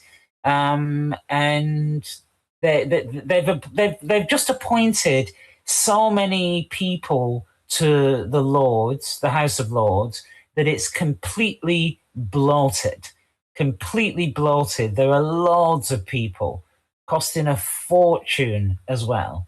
But I'm just not sure about the whether there is going to be much change or how good that change will be, given that their cronies. So when Keir Starmer will appoint, I don't know how many people to the House of Lords, but they will all be cronies. Yes, all of their friends. So does it really make a difference? I don't think so. Not that much. Anybody in the chat can let me know what their thoughts are. I know there's a few Brits out there. What do you think? You know, Well, because I'm just of the mind that it won't change. It won't change much at all, really. You know, Your name's just not on the paper anymore. Is what you're saying? Yeah. Still gonna have, But still the gonna have same cronies people will doing be stuff. taking over. Yes, the cronies. Yeah. The same buddies. Well, Lisa, we did get a and thank you from our brother, your country mate and our world mate, because he's a world patriot. Greg 3012 from the north of the UK dropped a $10 Rumble rant, and he said it's really bad, comma UK. So yeah, he's in your area, and he's seeing exactly what you're seeing as well. And you know, rape gangs and stuff like that. This stuff. Yeah. I mean, people need to and you know, actually, maybe this is a good time to kind of, and I want to get to the bloodline stuff too, guys. I got no times. If you guys want to go till 2 a.m. tonight, we can do that. Lisa's like, I gotta get to sleep. Let's see. This stuff right here, guys. So when I was in elementary school, and then I think into middle school, we had a few people, or there was one kid who came from another state, and his first name was Joe Abe, and he did the same thing here. He would actually go outside of the classroom while we all did this every morning. We're going to do the Pledge of Allegiance. He stood up here. The flag of the United States of America. And to the republic. So, you know, obviously you guys know what and I don't know if did I post this out? I think I did post it out a little angrily in a lot of caps right here. We go. Sorry, not sorry. You're coming to this country, the red, white, and the blue. Everyone should be made to pledge your allegiance to this country that you came to get a better life in. Otherwise, go back to your shithole. Apologize for the language, guys, but don't turn this country into your shithole country. Right? We see this stuff all the time. Like, oh, it's getting so bad in California. Let me move to Florida and then vote Democrat. Oh, God, I just got out of this country where they were just killing people left and right. And let me come to the United States and then fly my flag of that country that I just fled. Right? Like, we need to get back to being what America was. And people used to be proud to be Americans. And a lot of these people and these soy boys, they like spit on the flag. And it's like, you don't like it so much? Then take your ass to another place. I'm sorry, but that's just how I feel. And I really wish we would get back to that. Letting these people just trample all over our rights, and I can't imagine Lisa feels differently than that over in the UK as well. But again, she's got to watch what she says there. So any comments on that one, Mac, and then we'll go with Lisa. We'll let her rage get down a second. I mean, I think that we're just seeing the development of what I think their plan was, and it's being very heavily monitored. As Americans, we're not going to let another country come in and infiltrate us. So you have respect. I think most Americans, for the most part, respect other people's countries when they go and their cultures. So, should when it comes, yeah, you should. And I just think this is just their, this is Lisa. Like, there's been rumors that King Charles became a Muslim as well. We know John Brennan's Muslim. Yep. So, you wonder who else. I think Hillary Clinton's a Muslim. Think so? I would look at her garb looks very Middle Eastern. Her connection to Huma Abedin and the Muslim Brotherhood. Very interesting. Follow Huma, and remember in the posts, guys, Huma is not only Huma Abedin, but Huma can be the Harvard something Muslim alumni, right? Harvard University Muslim Association. There we go. So follow Huma there. Lisa, any comments on what I was just talking about there, or what you had dropped? Is this real? Are you serious? What the? No, those are real pictures. That was he when visiting them? King Charles was Prince Charles, But and Prince Charles has given addresses to in Arabic as well. There is a question mark. Him and Camilla, Queen Consort, by the way, not Queen of England, Queen Consort. Let's get it right, people.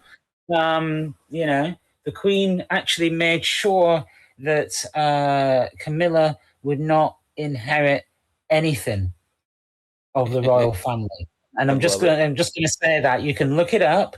The Queen made sure, made sure that she wouldn't. So that's why I say Queen Consort, not the Queen of England, like everybody's that, you know, they've suddenly shortened her title. That's her title, Queen Consort. Queen Camilla. That right. Yeah. Heck no. I think Charles has done the same as well. Yes. Oh yeah. Just to let you know how important it is. So you were talking about infiltration, Mac. Charles's, I think it was the wedding or just before the coronation. Camilla and her son Tom Parker Bowles, who's supposedly a chef, you know, they had big plans to turn Charles's private residences into hotels and restaurants, you know, marketed under the Parker Bowles name. And Parker Bowles was sewn into her coronation dress. Why would you do that? God. Anyway, back to this. Back to this. There's just you know, like I said, there's you mentioned the rape gangs. There's a huge issue in the UK because for years it's been covered up by the MPs and MPs of Member of Parliament. Just in case you didn't realise what I said there. So it's very interesting because there's been a massive cover up, and Keir Starmer is heading it up, the cover up right now. But remember, he was head of Crown Prosecutions, which is basically the similar position to Pam Bondi. He's basically the Pam Bondi he was the Pam Bondi of the UK. You know, so the equivalent of the Attorney General deciding who gets prosecuted, who doesn't. And these rape gangs have not been prosecuted, you know, and there seems to be big excuses made up for the illegal migrants and also cover up.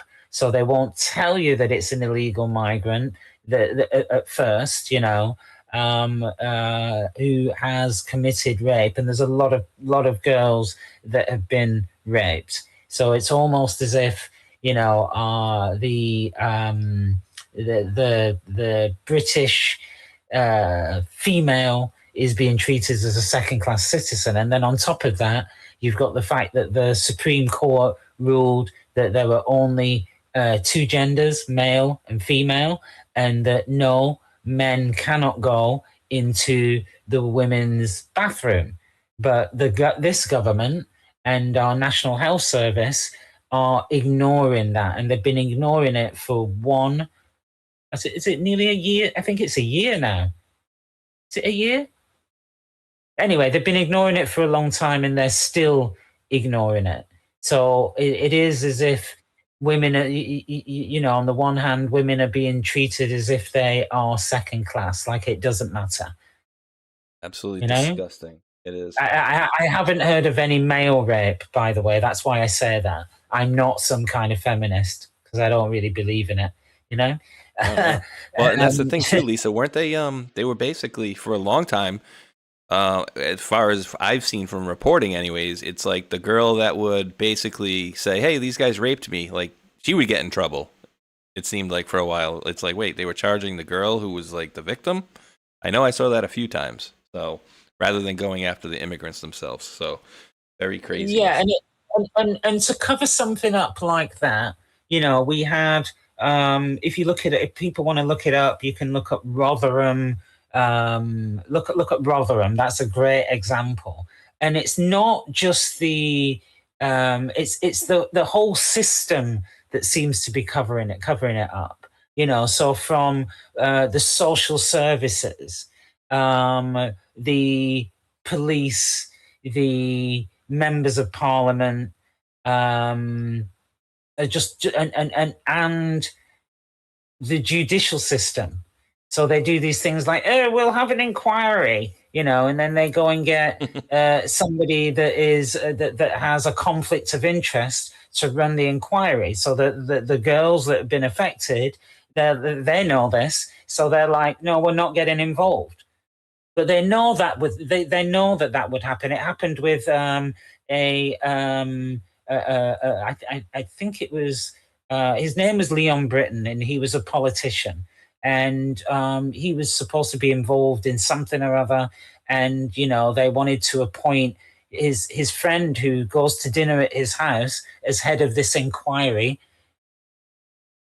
into the rape gangs. But I think Leon Britton was into little boys or something like that, But do you see what I mean? They always taint it in some way so that it can't really happen, or they stretch it out over years, like Jimmy Savile. Nothing happened until after he'd died. I think that was purposely done because people were complaining whilst he was alive for years, decades, and nothing was done. So yeah, I think it's a thing. I really do, And then it's like, well, if somebody gets raped and it's an illegal migrant, they're going and somebody will, the genuine media interest will be like, well, where does this person come from and all of that, and they're silent, yeah, and then maybe we don't hear about it until after the court case, and it's like, what is that about? Well, why can't we know? It's disgusting. And because they play statistics on everything else, why not that? You'd figure they should. Now, guys, let me run. You guys want to take like a minute break if you need to get a drink or whatever? I'm just going to run one of these Kids Guide commercials, and then we're going to get into the Rothschilds up on the screen here, guys. So just give me about 1 minuto. If you got to hit the little men's room, boys' room, girls' room, whatever the case may be. So we are almost 2 hours into the show here, guys, and we'll go as long as these guys feel like we're going tonight. All right, parents, real talk for a second. America is about to hit a huge milestone. Coming up on America's 250th birthday, 250 years of freedom, grit, sacrifice, and the greatest experiment in self-government the world has ever seen. This is the perfect moment to help your kids understand why this country matters. It's not just the fireworks and hot dogs, but the story behind it all.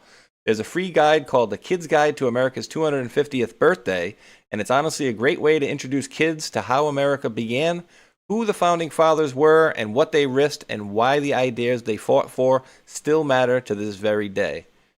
This guide sends kids back to the moment when brave men signed the Declaration of Independence, knowing full well they were risking their lives for freedom.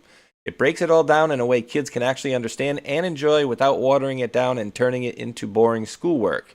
If you care about raising kids who know where this country came from and why it's worth preserving, this is something you'll want to grab. And the best part, completely free with a special offer. You only need to pay $2 for shipping and handling.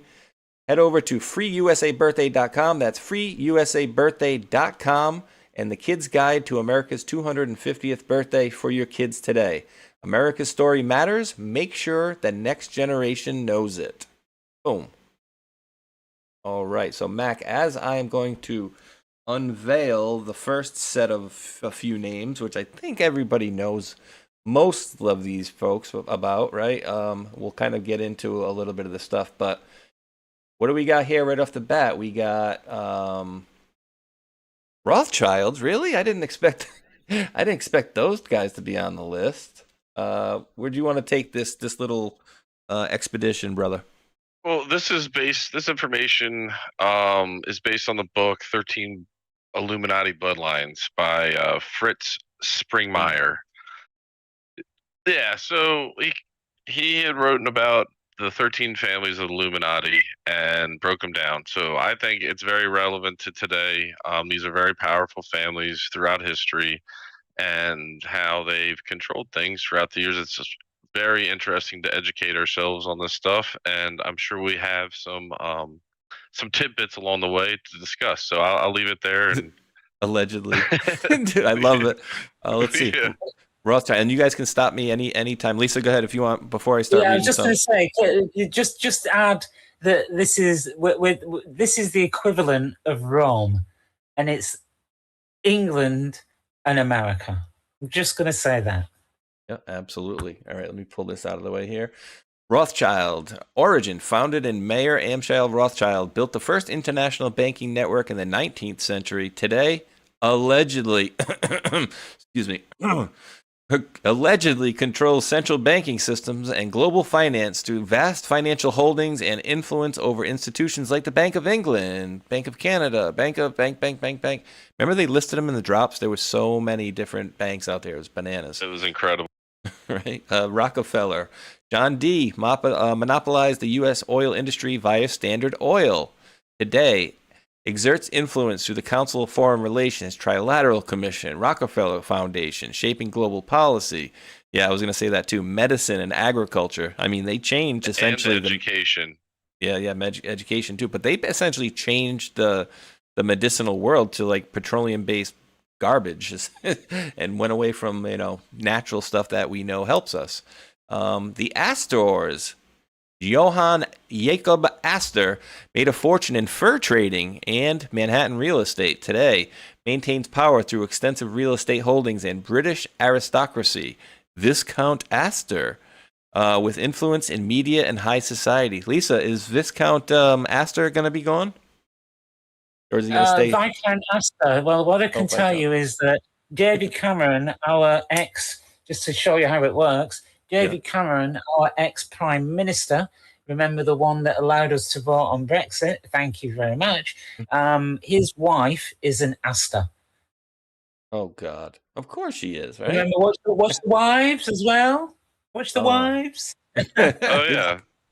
Because, these bloodlines do continue. But carry on. Oh, God, I'm not even going to attempt that one. The DuPont family, Eleuthry Irene DuPont founded a gunpowder mill that supplied the Union Army. Go figure.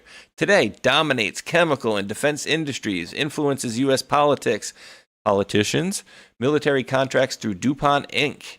Interesting. Oh, the Lee family. Original Lee Kun-chun founded the Bank of East Asia. Li Ka-shing, like cha-ching, became Asia's richest man. Today, controls major financial and shipping interests in Hong Kong, China, with ties to Chinese leadership and triads. Ooh. Kennedys. Oh, no. Wait. I thought they were... Okay. Origin. Joseph P. Kennedy Sr. built wealth in stock trading, liquor, and Hollywood. Wait, when he made that money on the liquor, was that legal? Okay, never mind. We won't talk about that. Today, retains political influence through elected offices and media presence. Theorized to resist Illuminati control, leading to targeted eliminations. Oh, that's interesting that would even say that, dude. That is crazy. Theorized to resist Illuminati control, leading to targeted elimination. Like, really? Did you type this, Mac? Obviously, I know you took the screenshots of it, but oh my goodness. Since we're talking about the Kennedys, we must talk about the Onassis as well, right? Origin, Aristotle Onassis built the world's largest private shipping fleet. Today, influences global trade routes and international commerce. Gained political leverage via marriage to Jackie Kennedy. Go figure, huh? Russell.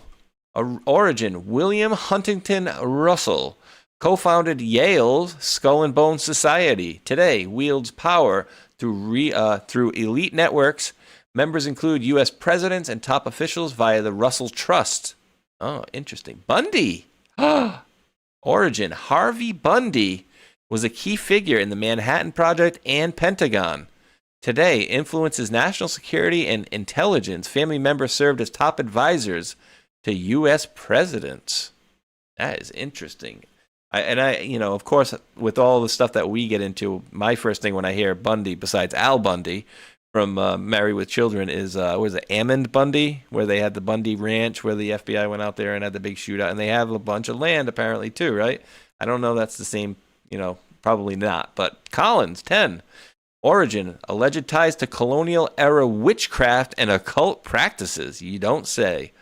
Today, said to control satanic and Wiccan hierarchies, influenced through insurance and mind-controlled networks.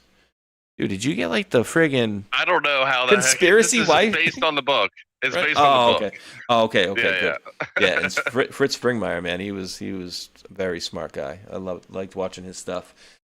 Freeman, you don't say. Historical roots in American landholding and banking. Today, allegedly involved in secret societies and financial trusts, maintains low public profile but high-end behind-the-scenes power. Van Dun, I don't even know. Van Dun, okay. Dutch ancestry with ties to early American settlers, today believed to operate within esoteric Christian sects and European elite circles, influenced through religious and mystical networks. Merovingian, you know. Origin claimed descent from the ancient Frankish royal dynasty. Today, central to bloodline mythology, believed to possess sacred blood and occult knowledge, serving as a spiritual core of the Illuminati. So they all do and have their own little, things that they specialize in and take care of, apparently. The round table, that's interesting. Lisa, and actually, I don't know, the Kings of the Night Table is, I heard something, and this is going off of memory from a while ago, but the blonde one, Charles' son, not Harry, the other one there. They were saying that he was like a certain, was he like the 100th, or is that like a made up story? There was somebody who was saying he was like the 100th I don't night. know, but like say, the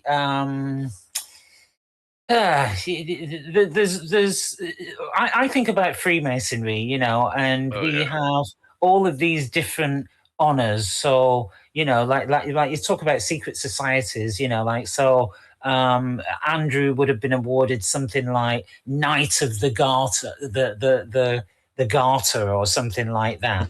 When you see these like all this pomp and circumstance, and they're all dressed up. The royal family get awarded things. The king's, the Queen's cousin, Queen Elizabeth, is the longest serving head of Freemasonry. He's been there for over 52 years, I believe. Yes. So it's all wrapped up, and Mike, you asked a question about secret society. May I interject real quick? And one second, just let me finish this. The secret societies, they all work together. This is that they might have their own objectives, but generally, because it's about control, then they work together. They're not working. I don't believe that they're working against each other. They work together. So, like bringing about Armageddon, you've got the Christian Zionists, you've got the Jesuits, and I can't remember the other group as well. That want to bring about Armageddon. Jesuits, Catholic, or controlled by the Vatican. Christian Zionists, you know who they are. And there's still a lot of them about today. But anyway, yeah, there you go. Go ahead, Mike. Sorry about that. No, I was just going to say, isn't Freemasonry based on, was it Gnosticism? Am I saying that right? And witchcraft, essentially. And I believe witchcraft is considered the oldest religion. So it goes back, all the way back, essentially. But when they read off the spiritual stuff and the theatrics, I was with you on that. It basically, Freemasonry, and I don't know if you said this before, they create the theater. They're creating the environment. So the more people that know each other that are tied into these different roles, they can create the theater, the environment that the environment is, that theater, the people watching it, the audience. So that's how they manipulate societies, essentially. It's a pretty it's probably passed down from generation to generation because that's what they're good at. For me, I look at it as a means of control. So don't forget, the Rothschilds back in Germany, Red Shield, whatever you want to call it, they had a dating service. So basically, they would put different families together, Yes.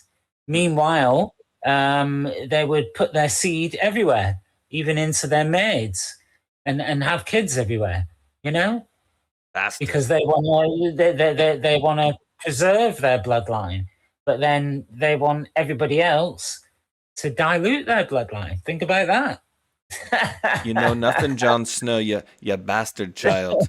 And that's the only reason I know that. And Lisa, funny, it's almost like they're making stuff up, but it says that this was the Order of the Garter was established in 1348, but Prince William was named the 1000th Royal Knight of the Garter at Windsor. It's like, okay, let's just throw him a bone. Let's give him something.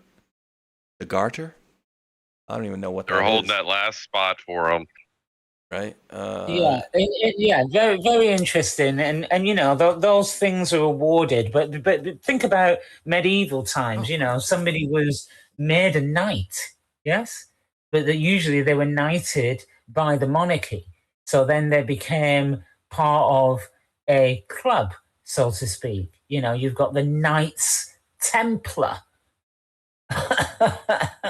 You know, and didn't we cover in the show? It's a good few months back now. I think it was the beginning of the year where the Knights Templar went back into the Vatican for the first time in a long while. You know, but the fact is, they're non-Masonic. Yeah, that's what you say. But think about the allegiances. That's what you think. But it's like, you know, the Knights Templar are, I believe, involved in Christian Zionism.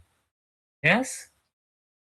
So we have who is it? I think Pete Hegseth has the because you've got to look at who they're instructed by as well. But Pete Hegseth has the Knights Templar logo tattooed on his chest. And I think you should look up who his mentor is, and you'll see the connections, you know? I'm just saying that you're probably not going to like some of the things that I'm going to say today, but I'm just saying, you know, these are observations, and they, for me, I just don't ignore them, you know? I'm not saying anything by them. It's just a fact. Space Shot, or Lisa, you had mentioned Zionism. There's a nice video that came out this past week. There's a link or the video. Play the first couple of minutes. Kind of gets to the point, I think, in a very simplistic way. Dan, let me see. Just before we move on, it's like we're gonna come back. The bloodlines. So, you know, remember, all wars are bankers' wars. You know, they're not fought over the things that we think. It's often about money. Yes? And the American military used to be used as the police for the world on behalf of the Rothschilds. So, you know, look at where wars have happened and check out whether they have a central bank. That's a good one to just look into. Yes. Interesting. Think about it. And then one thing that Trump did say in a truth post was that gas may be going up, but we are making, because of how large of an exporter of oil we are, we're making a lot of money as a country. So that was something interesting that he made aware to everyone, I thought. But is that a good excuse? Just a question. Yes. No excuse. No excuse. You know. Everything needs to be put out into the open. Absolutely, Lisa. Everything. Yeah, and then you know, the Li family of China, no less. Now, Li can be spelled in various different ways. Don't ask me how, but you know, they do this with family names. Remember, so the Li family, you know, they run huge corporations. They're seriously involved in medical, and they are also politicians. So when we're thinking about control, you know, this is one of the ways that they keep control within the bloodlines. You know, who else was there? The Collins family. I think the Van Dunes. So Van Dune probably can become done. Yes, instead of Van Dune, done. So they change the names over a period of time as well. They can do that. A lot of people change their names, you know? Yeah, read the book. It explains definitely the correlations of the different last names. It's like a minute or so of this. Sorry, man. Yeah, extremely interesting. Yeah, this whole thing's 9 minutes, but I'm just going to do like maybe a minute and a half of this, and I started at 20 seconds. A couple minutes covers it. Rothschilds? Yeah, the control banking, world government. The Rothschilds? Yeah, the control banking, world government, secretive global control family. Those Rothschilds? Yep, those Rothschilds. Specifically, it was Edmund D. Rothschild that helped launch Zionism. So it's not the same thing as Judaism? No. What Zionism runs in opposition to actual Judaism, which technically makes Zionism anti-Semitic when you think about it. But I don't think you're supposed to think about it because that creates problems for powerful people. Okay, so actual Judaism is not Zionism. Correct. Zionism violates the values of Judaism, so they're not the same and kind of very different. I thought Judaism and Zionism just went together. That's confusing.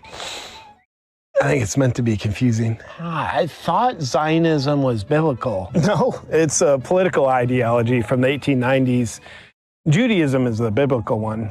Rothschilds, Zionism. So you're saying it's the same Rothschilds that most of us think control governments around the world? Yeah, same name, same bloodline. Huh.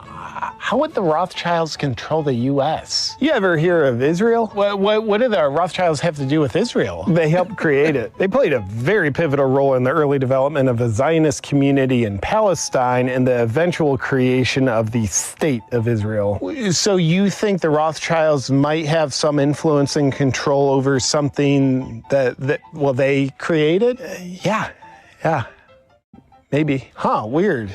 So why are all the Zionists wanting this war with Iran? Well, what would you say is at the heart of all corrupt power? Well, I'd say the desire to accumulate more power and control at the expense of human welfare. I would agree. I don't know about that. I've been hearing a lot of Zionists on interviews lately. Lindsey Graham's doing a lot of them, saying we have to do the war with Iran to protect Israel because God wants us to. What have all parties throughout all religious wars and all of history said was their motive for killing and destruction? God wanted them to. And what about opposing sides in the same religious war? God wanted them to.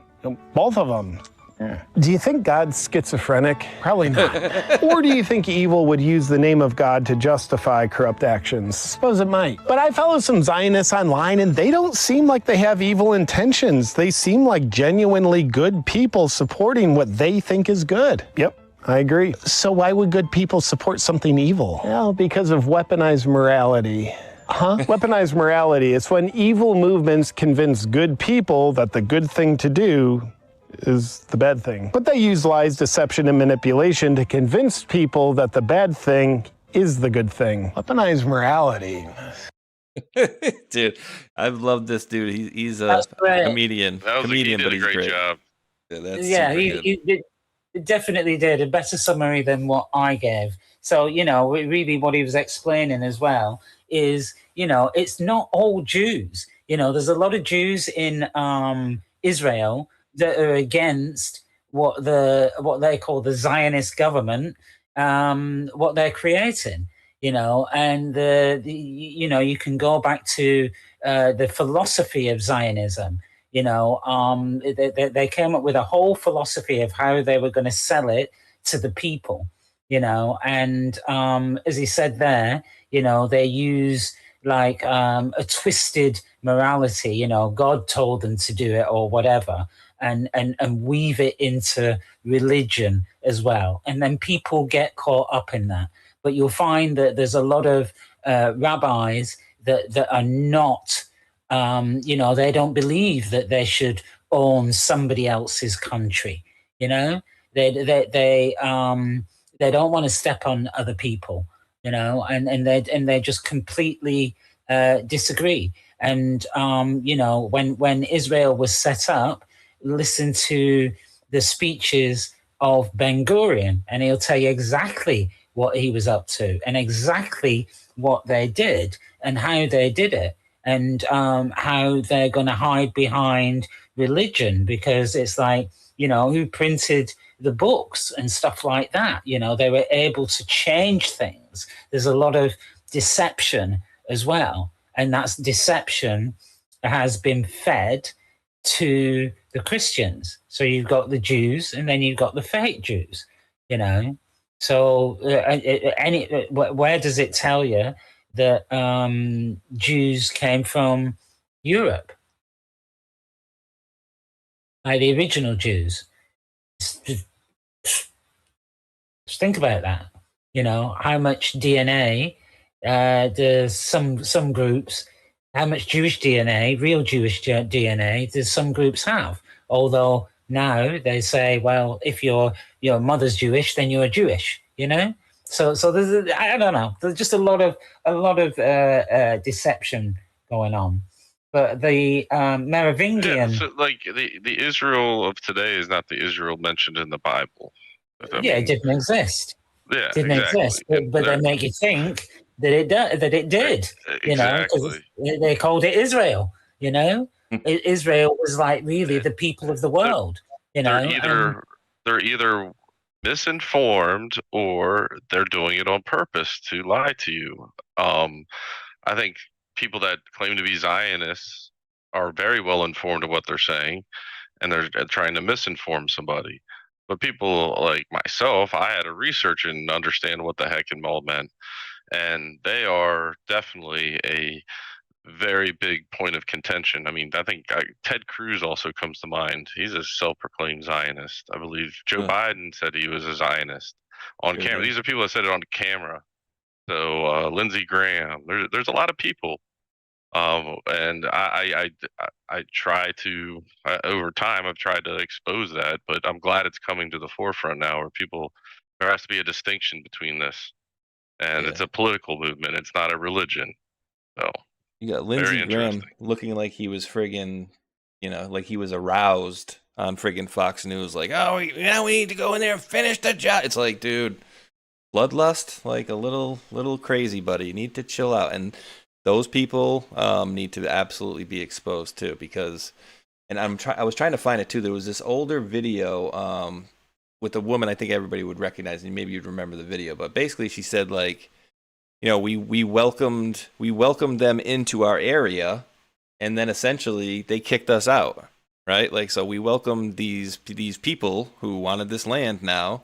And they welcomed into the area, and then all of a sudden they literally were kicking the Palestinians out of there. So, and then you can have people that will argue, oh, well, we were here first 1,000 years ago. We were here. It's like, but you have to go back and find the whole story, the whole shtick of the Rothschilds, with the UK reaching out through the Rothschilds and making that area. What was it called? The Balfour Declaration or Agreement or something like that?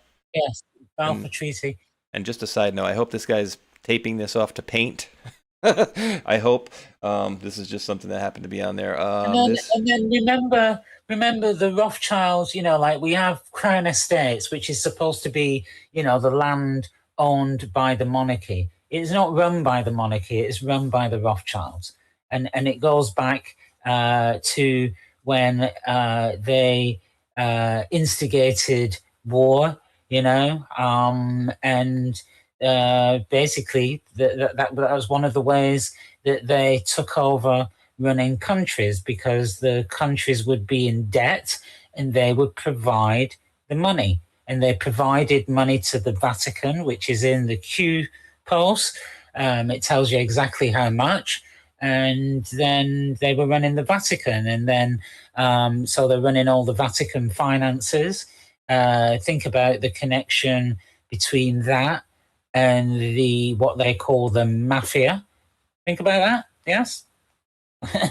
Also the 2020 election.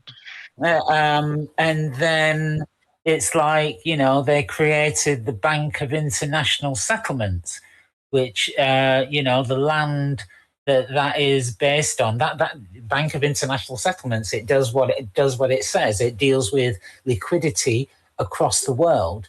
and you'll find that all of these central banks are members of the Bank of International Settlements, which sits on land that is similar to the City of London, the Square Mile. You know, it's its own country. It's like the Vatican, its own country with its own laws, with its own law enforcement.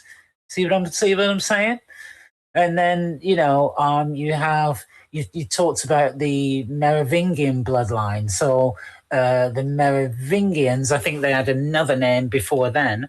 They were involved in shaping medieval Europe, and they believe that they are related to Mary Magdalene in the Bible, although there isn't any evidence of that.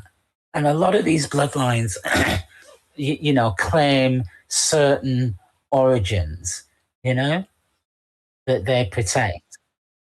Yeah, that one's an interesting rabbit hole to go down, you know, like who they believe related to. What was the financial entity that the Rothschilds control over England, the UK? The Crown Estates is called. Crown Estates. And they basically own like all of the coastline of England and lots of land as well. So, you know, lots of land is worth a fortune. And the royal family do not run it. But you'd think Crown, you know, the Crown, that they would, but they don't. And I said the 2020 election because of the Vatican Spa satellite portion of that, where the Vatican owns that satellite, and so I find that interesting as a possible connector to how they are involved. Leonardo. Not just in the other ways. Leonardo Star satellite.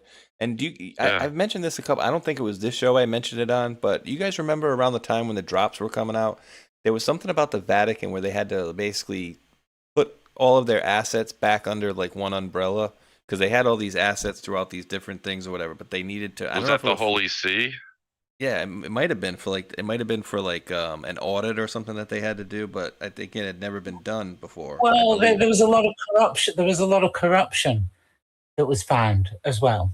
Yes, a lot of corruption. And I don't know if you want to look it up, but there was a guy found hanged from something like Tower Bridge or whatever, and he was the husband of a British politician, but he was also an accountant for the Vatican in London. You might be able to look that up. But anyway, there's all of these different. They're all connected, as you can kind of see. You know. Sorry about that pun. See, holy see, didn't mean that one. See, you know. But they're all connected, and it's all to do with power, and it's all to do with money, and it's all to do with control. And remember, they need each other because they need that network. Yes, or they control people, and they control politicians, and they put people in as advisors to top politicians and stuff like that. You know, it's no different from, you know, this is the deep state, and this is the way that they operate, and it's still in operation today. You know, so that's where the infiltration comes in. Yes. So they're in top positions. They're running large companies, you know, and then they have this connection either through the bloodlines or through their beliefs. So look at the top donators or contributors to Israel, and look what they do. Look how much power they have. And by the way, I can't remember who sent it me, but I don't know how true it is, but there's an article to say that Larry Ellison's wife, who's Chinese, has been found to be a spy. I don't know. Check it out. I haven't looked into it. You know, I haven't looked into it. That would be crazy. And I found something I found what I was just talking about a second ago as well, Lisa, about that Holy See. And you're right, it was the Holy See. Where did I put it? That was my next question. Mac, you gonna say something, buddy? Yeah, the Collins family was in the Q drops as well with the Newscombs, and the Pelosi family. The DuPonts, they brought, I think they stole the best gunpowder in China, and they brought it back to the United States. So the DuPonts have been around for a long time, helping out with wars.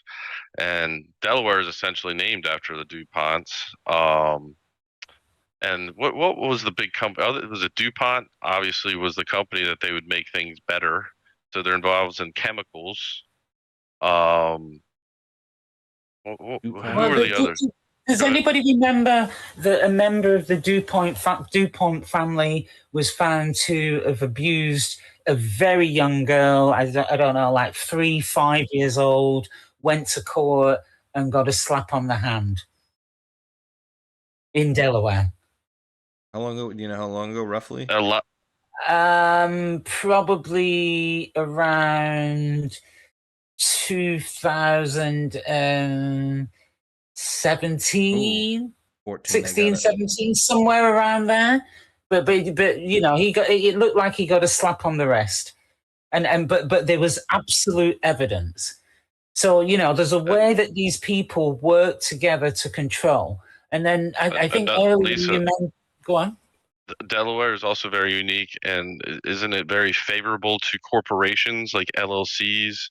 And that's where most of corporations are started in Delaware because of the. Go ahead. The Delaware have, you know, like their system has a lot of protection for and also less cost. So you'll find that a lot of the corporations are registered in Delaware. It's something to do with their legal system. I'm sure they have what they call a chancery court and all of that. I can't remember all of the details, but yeah. But there you go. You've got it up on screen. But check this out. You know, this is DuPont. And you wonder too, right? Like, you know, you wonder, and I could never accept this as an excuse, but I'm gonna put this out there and just say this, right? Like, you know, this person who was the great grandson of Irene DuPont, right, ended up SAing a very fourth degree his own daughter, who was friggin' 3 years old when the abuse started. Okay, so then somebody would say, well, you know, maybe he went through that when he was a boy or whatever. Okay, so you experienced that, and then you had that done to you, and you probably didn't feel so good about it, right? And then so when you got older, you decided, hey, that happened to me. I didn't like the way that felt, so I'm going to do the same thing to my child, right? So I would never, ever accept that as an excuse for these people. If you've been you know, abused, how could you just pass that on? And I would never accept that as an excuse. Like, I feel bad if somebody was abused, but if you just went on and did the very same thing that was done to you, I have no pity for that type of person whatsoever. You know what I mean? It's just like the childless father thing. Oh, my father was never around, so I'm never going to be around. Like, oh, well, do you like that? I mean, so I just can't stand that. And that's the other thing I found, Lisa, too, was this one. Pope Francis instructs Vatican entities to move all funds to Vatican Bank by September 30th. And this was 18, 19, 22. Oh, crap. So this was in the Joe Biden era. So don't know what the heck was going on here, but I look at this part right here, Lisa, as that perhaps, you know, you're going to have all of your assets under one thing. And maybe it's time that, you know, some countries that were stolen from or deserve to get some gold artifacts, what have you, back, could start getting them, or maybe they have already. I don't know. But I don't think it was just what they said, like, oh, you know, there's a lot of stuff going on, so we need to pull everything under one umbrella.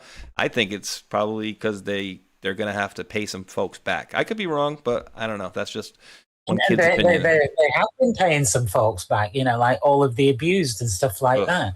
You know, some of the churches have been bankrupted because of the sheer amount of people that they need to pay. pay off because of court cases and stuff like that. And if I remember rightly, Kamala Harris, she was the AG, and victims brought a lot of evidence to show that they'd been abused by certain people within the church, and she decided not to prosecute, and they had evidence. That's huge, decided not to prosecute. Prince Charles, King Charles, he seems to like these kind of friends, and he was friendly with, very friendly, best friends with a priest, bishop, whatever you want to call him. And this bishop had been charged, and even after he's been charged, Prince Charles gave him a house for free to live in, and then said he wasn't aware of what had been going on. Like, come on, I don't know. There seems to be a lot of coziness, with these people. A lot of coziness, and they seem to get an easy ride when it comes to the court system as well. Why is that? The DuPont family was very close with the Biden family as well. So another tidbit.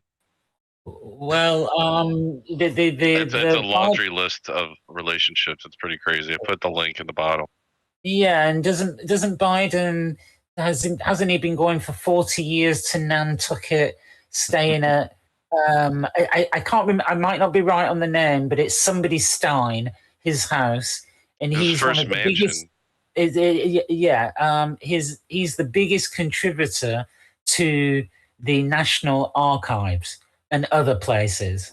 Yes, somebody Stein. I can't remember his name, but anyway, I thought that was interesting because remember the National Archives were, they didn't kind of come forward when it comes to some of the court cases regarding President Trump in the past, when they were trying to get him for espionage and raided Mar-a-Lago. Also about classified information, that Biden, was it Biden that Biden gave or whatever, or the classified information that Biden had, yes. And really it's the National Archives that are supposed to inform the DOJ to say that the rules have been broken, you need to prosecute. And they never did, right? They weren't the ones that came up with anything. They were silent. And I think Stein might be involved in the Carlyle group as well. So, you can see these different connections and the way that relationships are interwoven so that they really do, or really had control and power. All about the power. Deep personal political ties to the DuPont family. Long association with Delaware, DuPont, yeah. Personal connections, mansion, 1974 in Greenville, Delaware. Owned by a DuPont family member. 10,000 square foot home. The station lived there until the late 90s. So, yes, very interesting. Biden recruited DuPont employees for his early Senate campaigns and staffed his office with individuals connected to the company. Close relationships with executives from DuPont, having them meeting them regularly, having the company secure federal grants and earmarks. I mean, it is all a freaking huge racket. Look at the Beau Biden part. Additionally, Beau Biden's son, Beau Biden, as Delaware's Attorney General, oversaw a controversial 2009 plea deal giving a DuPont heir, Robert H. Richards IV, who admitted to fourth degree, we just talked about, of his own toddler daughter, received no prison time, sparking criticism over leniency towards elite families. Joe Biden often portrayed himself as middle-class Joe. His long-standing integration into DuPont-connected elite circles in Delaware highlights a complex relationship with one of the state's most powerful families. What a scum. And that's all these people are about, guys. It's just about making money, money, money, money. That's all they want and all they care about. What was this about? Okay, let's see. I got one for him too. Funny. I got one for him, and it's regarding something Lisa had asked about with the gas prices. So that'll be coming up after this one. Is now calling to start bombing Lebanon in response to the Hezbollah IDF faction. Lindsay hadn't seen a fist fight he hasn't wanted to turn into a bombing raid, so I just take it with a grain of salt, dude. Yes, ma'am. I'll tell you what, I think Kennedy's got the better jokes, but you know, whatever. John Kennedy's got the good. He's got the good stuff. Let me see. Oh, he's got the one-liners. Yeah. He's got the zingers. Let me see. Where's the link that I wanted? Oh, here we go. Is it? Yeah, here we go. Said he was filled up. This was actually a pretty good one-liner here. Here we go. The one in the very beginning here was a pretty good one-liner. We're not going to do the whole 3 minutes though. Here we go. Hey everybody, Tim Burchett just filled up the dually with diesel yesterday. I decided to do that instead of sending my daughter to school next year. But the reality is, I mean, they're ripping us off. Diesel is like the second cut they take off it when it comes out of the ground. I think it goes kerosene and diesel and then gasoline, and diesel is the most expensive. And I'm sure they can make some sort of, they'll bring out the economic experts, another to cover themselves on that. Another thing that really ticks me off about it is that they've when the price of oil, like they say, well, it's this whatever happens overseas is causing this to happen. But then when you go to the hardware store or the auto parts store and you buy a quart of oil, guess what? The price hasn't gone up. The price of the gasoline in the tank is going up, and that's gasoline that is probably months from it was in the ground, and then it was converted into gasoline at a refinery. So the whole thing is just ridiculous. It's greed, and eventually we're going to come to a point in technology, say coal turning coal into oil and gasoline, as the Germans did during the Second World War. You see what they do, right? Oh, the price of oil went up, and then it's like you look up, and an hour later, the gas station up the road, raised their rates a friggin' $1 a gallon, and it's like, wait, you bought that stuff how long ago? At what price? And a large amount of it is them just buying futures of oil, essentially, what they think. So they think the war is here, so they're going to buy futures of oil that are going to be higher. So it's manipulated to some extent. I think there's a lot of, but we'll see what happens. Yeah, they do the same over here. So and by the way, interestingly enough, I can't remember who it is, but he said President Trump made a statement, and then this guy, this kind of banker, came out and said, oh, it's going to be a really bad idea if President Trump gets involved in futures and stuff like that. But I think that he's looking at the fact that they do just what you said. They go, oh, the next batch of oil we're going to buy is going to be more expensive, so we'll just pass it on to the customer. So the prices go up. Keir Starmer, the first thing he did when he got in office was get rid of the fuel cap on prices, right? And I can remember he got into office, and then I think it was like in April or whatever, not last year, maybe the year before. Our electricity prices went up 50% in 1 month. Yes. Jeez. They're just ridiculous, and he's supposed to be like a socialist leaning politician, but it's more expensive, and he's allowing the companies to get away with just making more money out of us. It's like, aren't you making enough money? Anyway, never enough. But you like I see in America, people are complaining about their utility bill prices going up. And again, I go back to data centers. So it's all well and good saying that, that they're going to generate their own energy and they're going to contribute to the cost of that. But you need to look at water. and how much that is costing the ordinary customer, given the millions upon millions of gallons of water that the data centers need, and also the infrastructure. So they're not paying for that yet. And you might find that the discounted deals have already been done, and the price of that is being passed on to the customer. If you want to look at your bill and see why it's going up, I think Josh Hawley brought it up more recently. But that's another thing connected with data centers and the rise in the cost of living. Yes. Let's see here what we got. Oh, and I got a couple, guys. So we're gonna kind of go off of a little bit of the main, Iran, this, that, and the other. And I got a couple of, I guess we can call them potpourris, as they used to do on, say, Jeopardy, for random stuff. So not random, but I got some semblance of an order. Yes. Just have a look at the little meme that I put in the bottom. Very relevant to what you were just talking about, or that politician. I'll take anal bum cover for 500, Alex. This one? This one? Yeah. Oh God. You smell expensive. It's diesel. it's gonna be like that, right? Like, oh, this guy can afford diesel fuel? He's the man. He's that cha-ching, cha-ching. He's definitely, it's like back in the day when you were white-faced, right? Was that a sign because you didn't have to have the sun on you or something like that, and you were heavier, right? It meant you were able to eat and that you had money. Interesting. Where am I going? Where's the hell is my links?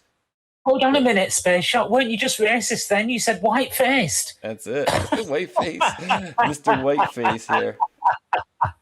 All right, got him. All right, got my damn links. Got to my links again. This one is just, again, all right, I lied. I lied a little bit.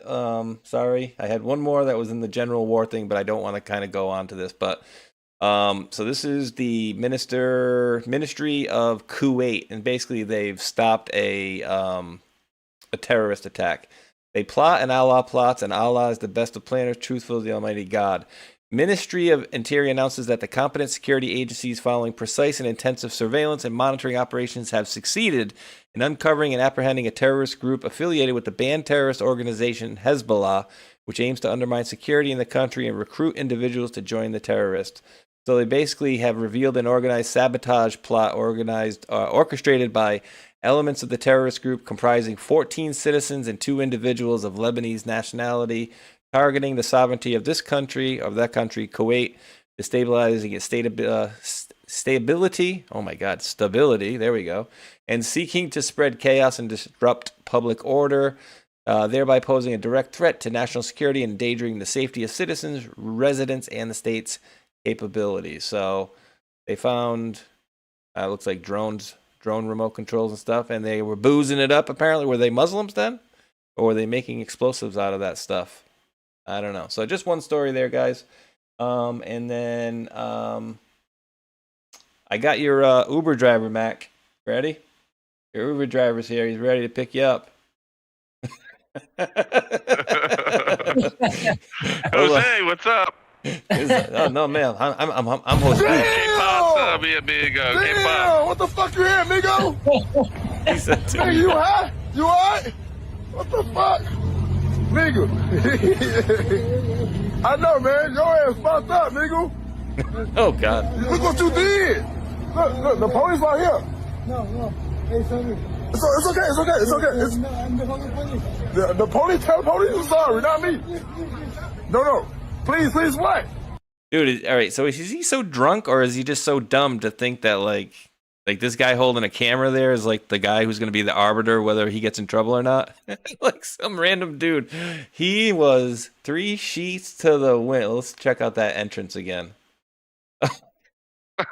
Hold on, let me get the sound on this one. Damn! I can't do the swears anymore, though. Here we go. Damn! What the? Like, I couldn't do the... If I was trying to do that, I don't think I could do it as good. Oh my! Man couldn't have done that better. You right? know, that's got to be real. That's amazing. Oh, but the sad thing is, this guy's driving around friggin' 40,000 pounds. You know what I mean? And even sadder is if he did get arrested, then he'd probably be released. Yeah, exactly. And to your point, illegal alien truck driver is so drunk that after crashing into multiple vehicles and objects, he falls out of the cab before getting arrested. Knowing NYC, he was likely out driving again in 24 hours. Again, wouldn't doubt it in any way, shape, or form. Wouldn't doubt it. Let's see. Did that spring mail? You guys have heard of people trying to break out of jail, right? Did one of you guys send this to me? I don't know where I found this one, but yeah, I think I sent it to you. I think I was like, I don't know where I found this one. But this is crazy. This is wild. Oh God, yeah. Let's see. Did they say everything? I think they say it in the video here. So here we go. You guys are gonna love this one. I mean, pretty smart if you think about it, but at the end of the day, a little too smart for his own good, or not smart enough. I don't know. How did weapons end up in the walls of Nashville's new central jail? It all started with a missing pair of keys. On December 30th, 2019, a correctional officer noticed something odd. 2 keys were missing. So he called his colleagues and they started reviewing footage in the jail's master control room. A man had been recorded going into the key control room. What was even more suspicious was that the man was wearing a dust mask. On January 4th, the man suddenly appeared outside the lobby of the jail. The correctional officer called his colleagues, said lock the doors, and then they called the police. What they found astonished them. The man behind the mask was Alexander Friedman, one of the most respected prison reform activists in America. Friedman had been infiltrating the jail not for days, but for months. At the time, there were 600 cameras, and he'd been recorded working all over its 14 cell blocks, but it was never clear just what he was working at. The crime scene investigator noticed that one of the cinder blocks was slightly less glossy. So she pulled out a hammer. From the hollow, she pulled out a plastic wrap package. The package contained a razor blade, handcuff keys, and the fully loaded revolver with 10 spare cartridges. The detective and the crime scene investigator proceeded into the medical bay. She pulled off the metal mirror, revealing behind it a false wall. In this package, another fully loaded revolver with 11 spare cartridges. We've all heard of jailbreak cases. What no one's ever heard of is a case of a man breaking into a jail. I reported on Friedman's plot and its unraveling for The New Yorker. Read it at newyorker.com. I mean, that is bananas. And this guy was like the foremost prison reform guy right here. One of the most respected, not anymore, prison reform activists in America. So that's what you decide to do with your activism or whatever the hell. You go into a jail and you leave guns there?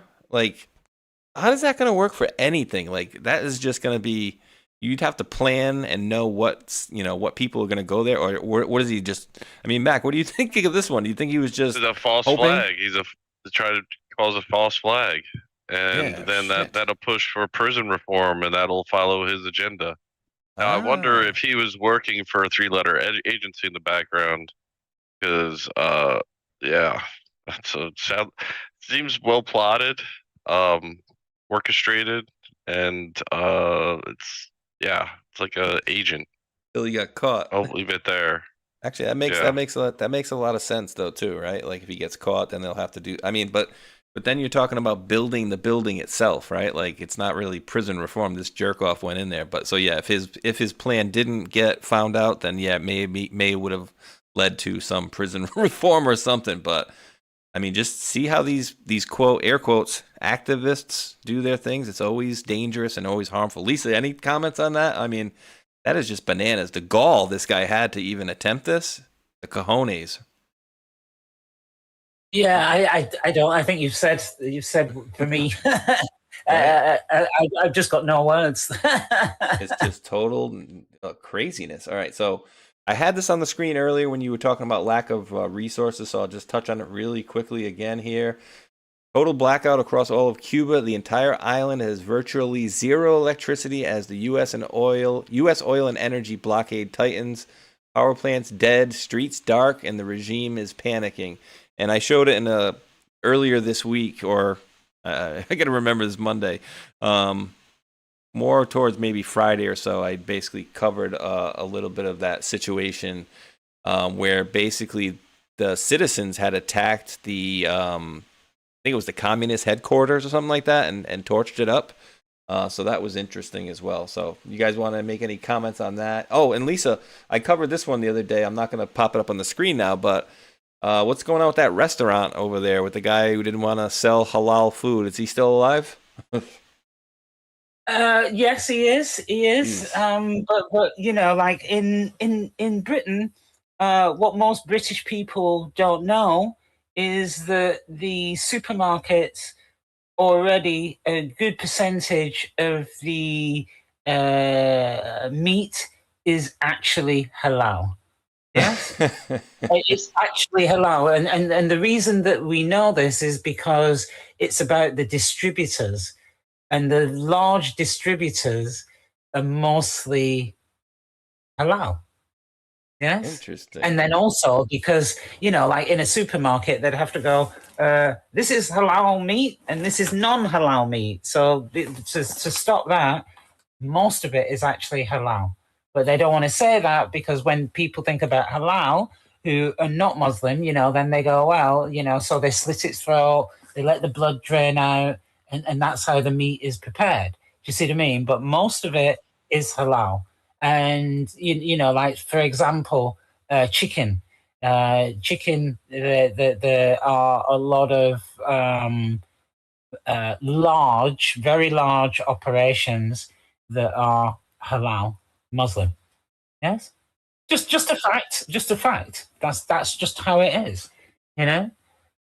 But, you know, they're coming out with, they want to bring in a law that is about Islamophobia, and I think they may have brought it in. So the way that it's written is very clever because what it really means is that nobody can provide any criticism. You know, so you know they've been trampling on free speech, and all I'm saying is like say, you know, there does seem to be favoritism because you know laws should be equal to everybody or equally applied, and that's not the case because they haven't done that for Christianity and they haven't done that for other faiths.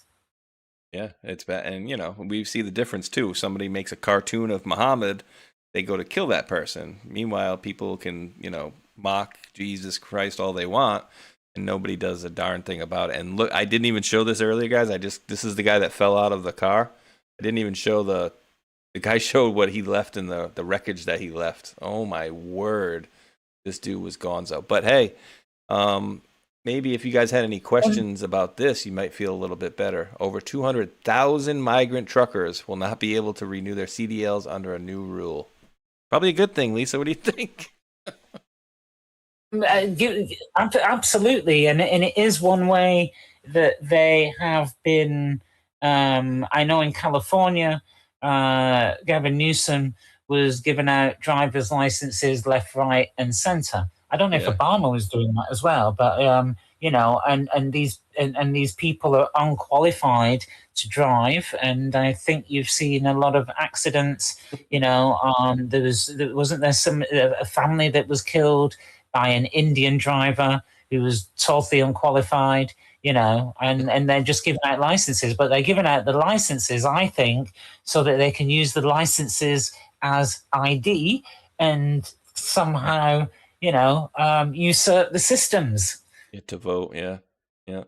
I don't know, guys. I might go to sleep just watching this on replay tonight. I really might. I don't know. I might just sit here. And by the way, just to let everybody know, you know, like I'm not being You're black-pilled. Negative towards the Muslim religion, you know, because I think people should be able to, follow their religion just like anybody else. Yes, just like anybody else. And I think that that of course there are extremists, but not everybody's like that. By the way, not everybody has extremist views. There are extremist Christians. You know, I talked about Christian Zionists. Their views seem to be quite extreme. You know, so just wanted to make that note. You know, No, definitely. Mac, go ahead, buddy. Tomorrow, the temporary protected status expires for Somalians, Yemens, Ethiopians, Haitians, Burmans, South Sudans, Honduras, and Nicaragua, Nepal, El Salvador, and Ukraine. so that means they need to leave the country. Oh, actually, I misread this. It is Somalia tomorrow.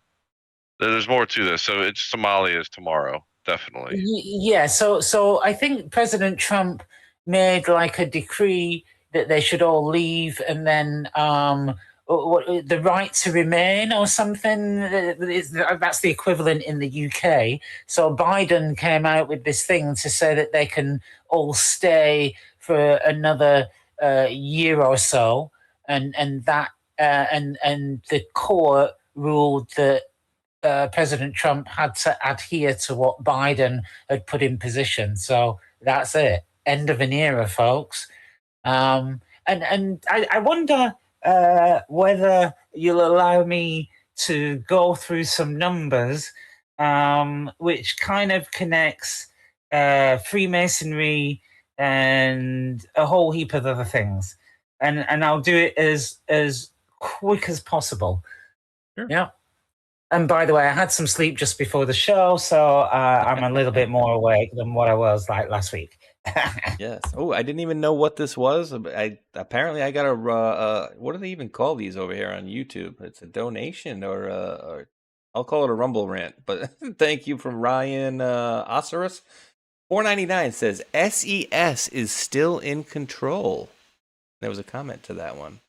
I don't know. Senior Executive Services, which could be the Keystone, if you look at their emblem. Yes. Which was set up by Jimmy Carter. And Yeah, they are generally untouchable.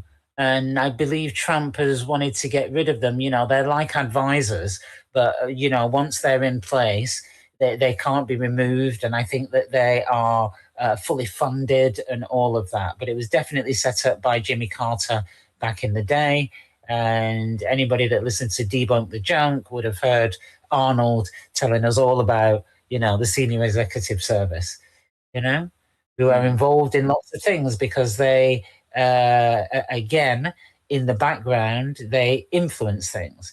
And then if you think about Jimmy Carter, like say he was involved in all of these charities. A lot of his money came from the BCCI Bank. The BCCI Bank was basically a front bank for the CIA to do all of their underhand stuff, like trafficking, laundering, all of that. The BCCI, I don't know how many countries they were in. It was run by a Turkish guy. They were found out. They were supposed to have got rid of it, but apparently it still exists, something like that. Yeah. Mm-hmm. And Bank remember, of Credit and Commerce International, it was called. Look it up. What a history it's got. It's the CIA bank. Oh, yeah, the document was called the Civil Service Reform Act of 1978. And it comprises about 7,000 to 8,000 members across 75 federal agencies. And remember when Trump wanted to well, I'll give you guys quick the talking points from the media. Oh, see, Trump just wants to be able to fire anybody for whatever, he just wants to be able to just remove anybody. No, he wants to be able to remove a specific group of people that have been basically trouble. And you got to remember, too, they have a person in power above all of these people, like the FBI director, the attorney general, et cetera, et cetera.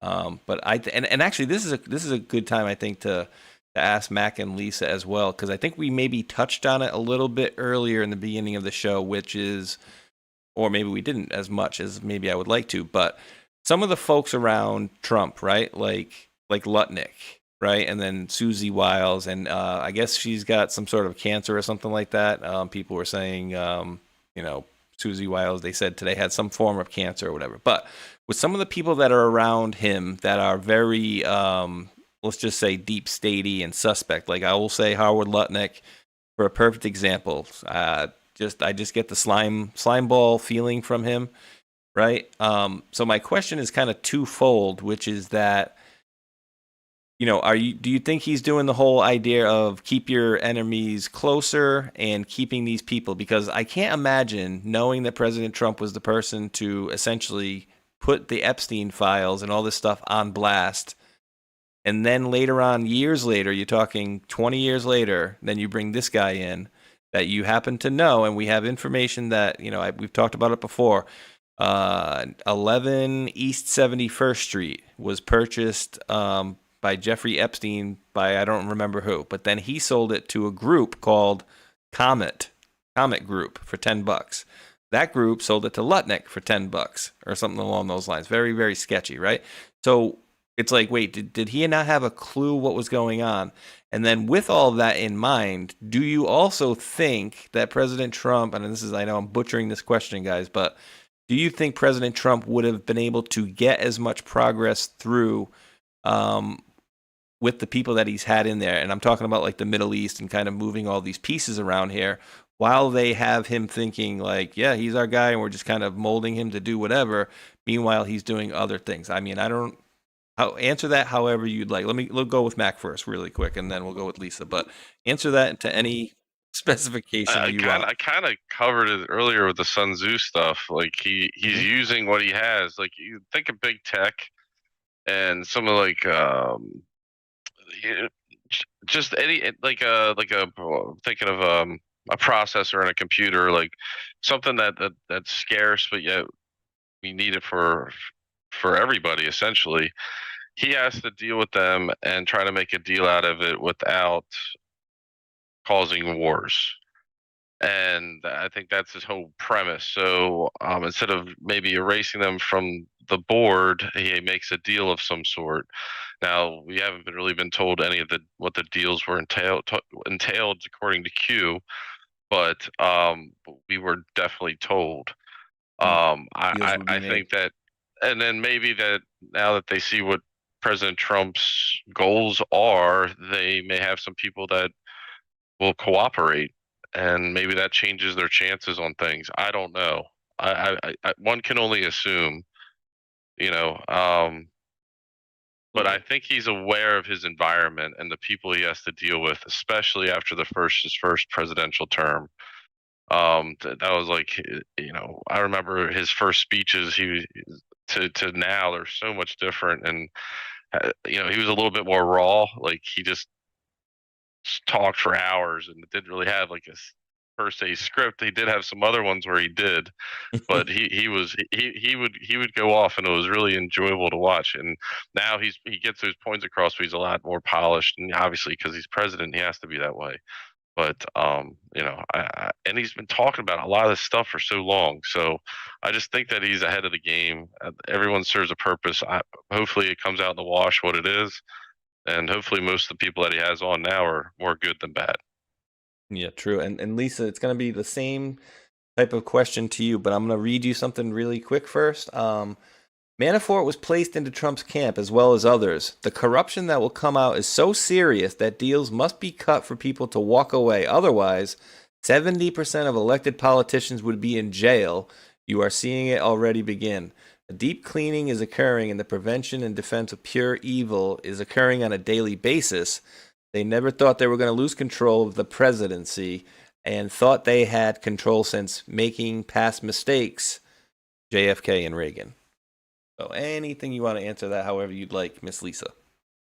Yeah, can I give a long answer? And forgive me for this. All right. So Trump, 47th president, or 47 years. 47 in Freemasonry means the construction of a new order. So is that the digital temple, worship of AI, not God? Trump is the 47th president, born June 14th, 1946. In Gematria, Trump equals 47. The Iranians mark the 47th Islamic revolution anniversary with nationwide rallies. The Islamic regime has been in power for 47 years. The CIA was created in 1947. What is Gematria? They say that it was created to create chaos on the collective mind for the technocratic shift. Now, think of the technocratic shift and who's running that. Thiel, Altman, Gates, Ellis, Zuckerberg, Musk. You're talking about erasing the old model for a new digital paradigm. So it's the end of a cycle, like the ritual, like 9/11. February the 28th, 2026 was the start of operations. That falls on the 11th day of the 9th month of Ramadan. Trump gave his speech before the 119th Congress. 119 equals 9/11 backwards again. That was the State of Union, which he gave, right? And then he began speaking at 9/11 ET. The chants of USA. He spoke for 1 hour and 47 minutes. We have the Peace Council or the Peace Board. Is that, in fact, the new world order with AI as the keeper of peace? Melania said, the robots are here, and we've got the push for AI in the schools and in education. Trump was born on a blood moon, June 14th, 1946. So he is a moon child. And a moon child is sent to seed chaos, as in military, sent from God, King Clement, all of that. And then you've got...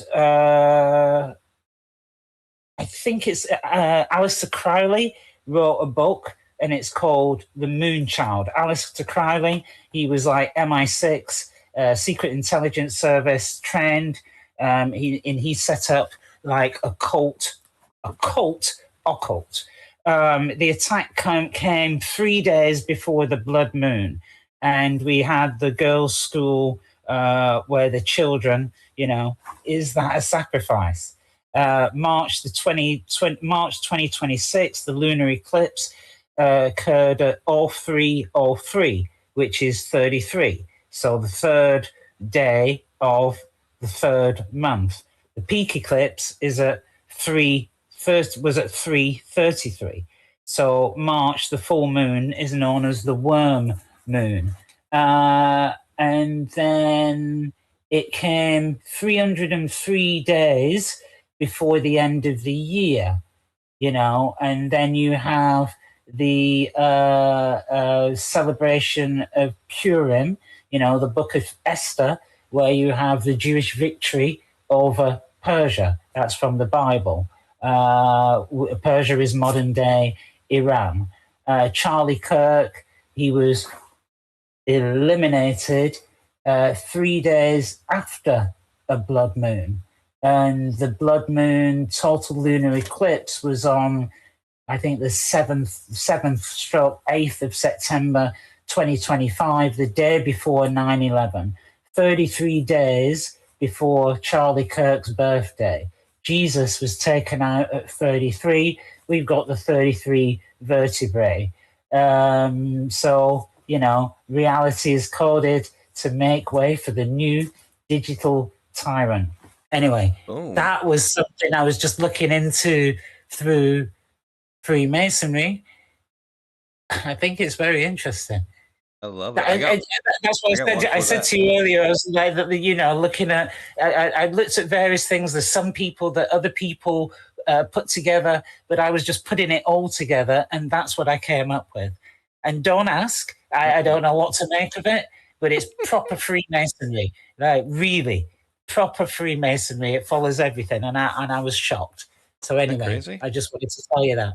Well, too, we had the Epstein stuff too, right? He supposedly died 66 years or whatever, and then former Prince Andrew, arrested 666 days on his 66th birthday with 6 guards and stuff.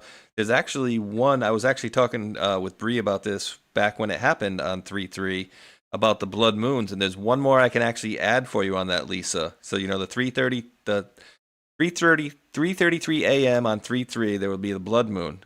Would you crap yourself if I were to tell you that was most likely? Because they're saying they did it, and I had them basically check on a couple of different of your favorite chat GPTs and stuff, but it looks like that would actually have been the 33rd blood moon of Trump's life from June 14th, 1946 to 3/3 of 26.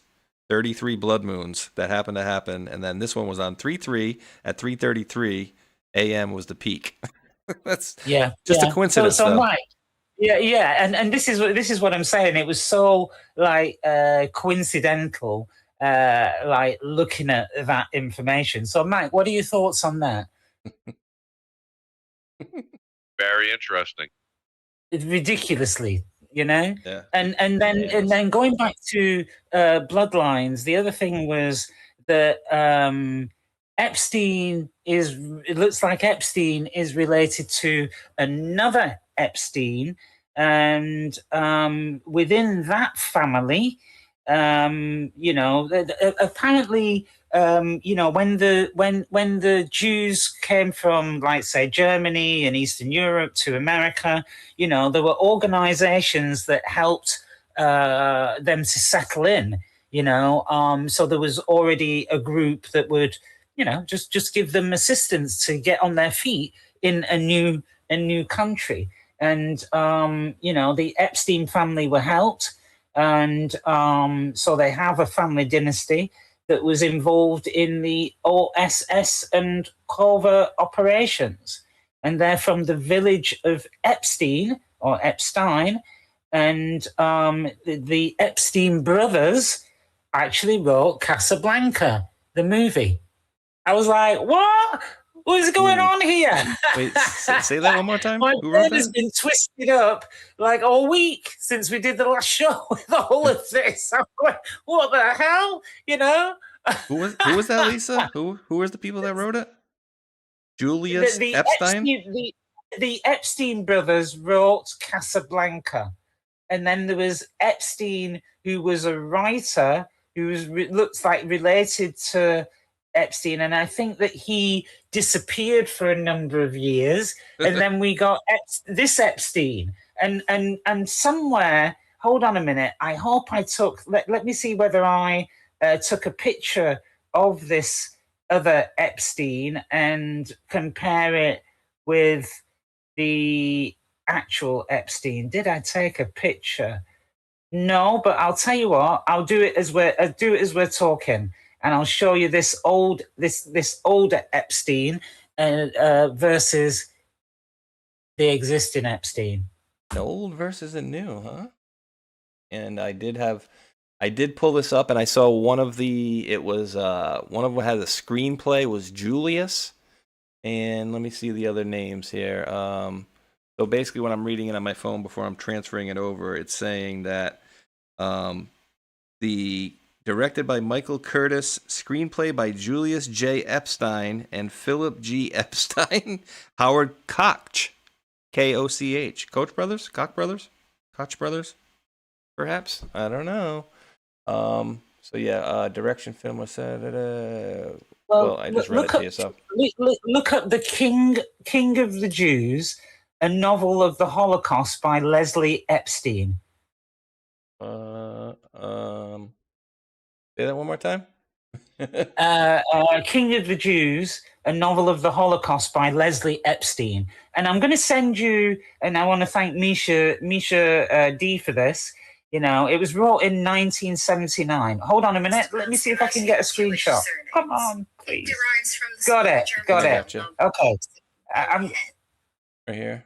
Penguin Sorry, Random I'm House. going to send you a picture, and I'm also going to send you a link.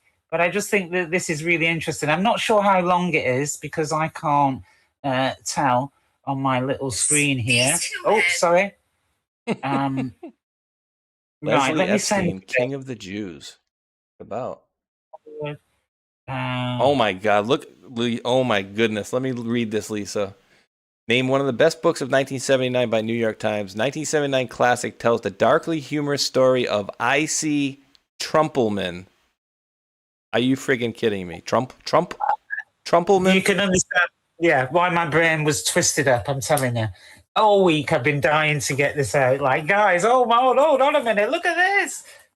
Trumpelman thrives on the power granted him and creates an authoritarian regime of his own within the ghetto. By turns, a con man, charismatic leader, and merciless dictator, Trumpelman reveals himself as an extraordinarily complex protagonist. Now available in paperback. Oh my word. Trumpelman? Like really? Trumpelman. And it was written by an Epstein. I don't know. Right, so I put a link there. I don't know if you can see how long it is, but I also put a picture in the channel. But have a look at the picture because it's a picture of the author and Epstein. And you tell me they don't look alike. Oh god. But that link there, wow. I don't know. Can you see how long that article is? Yeah. Let me. Let me see here. This is unbelievable. Oh, and remember, we were told that Epstein kind of came from nothing and all of that. You know, the usual thing. You know, back in the day, Elon Musk wanted us to think that he was just like an ordinary student. You know, not telling us that his education was financed by some emeralds from his family mine. Yes. You know, they want all these people to look as if they're ordinary, you know, just like the CIA or the intel agencies might create a persona that's not connected. Got one to right real now life. on Jeff Bezos. If you want to, I got a video on that.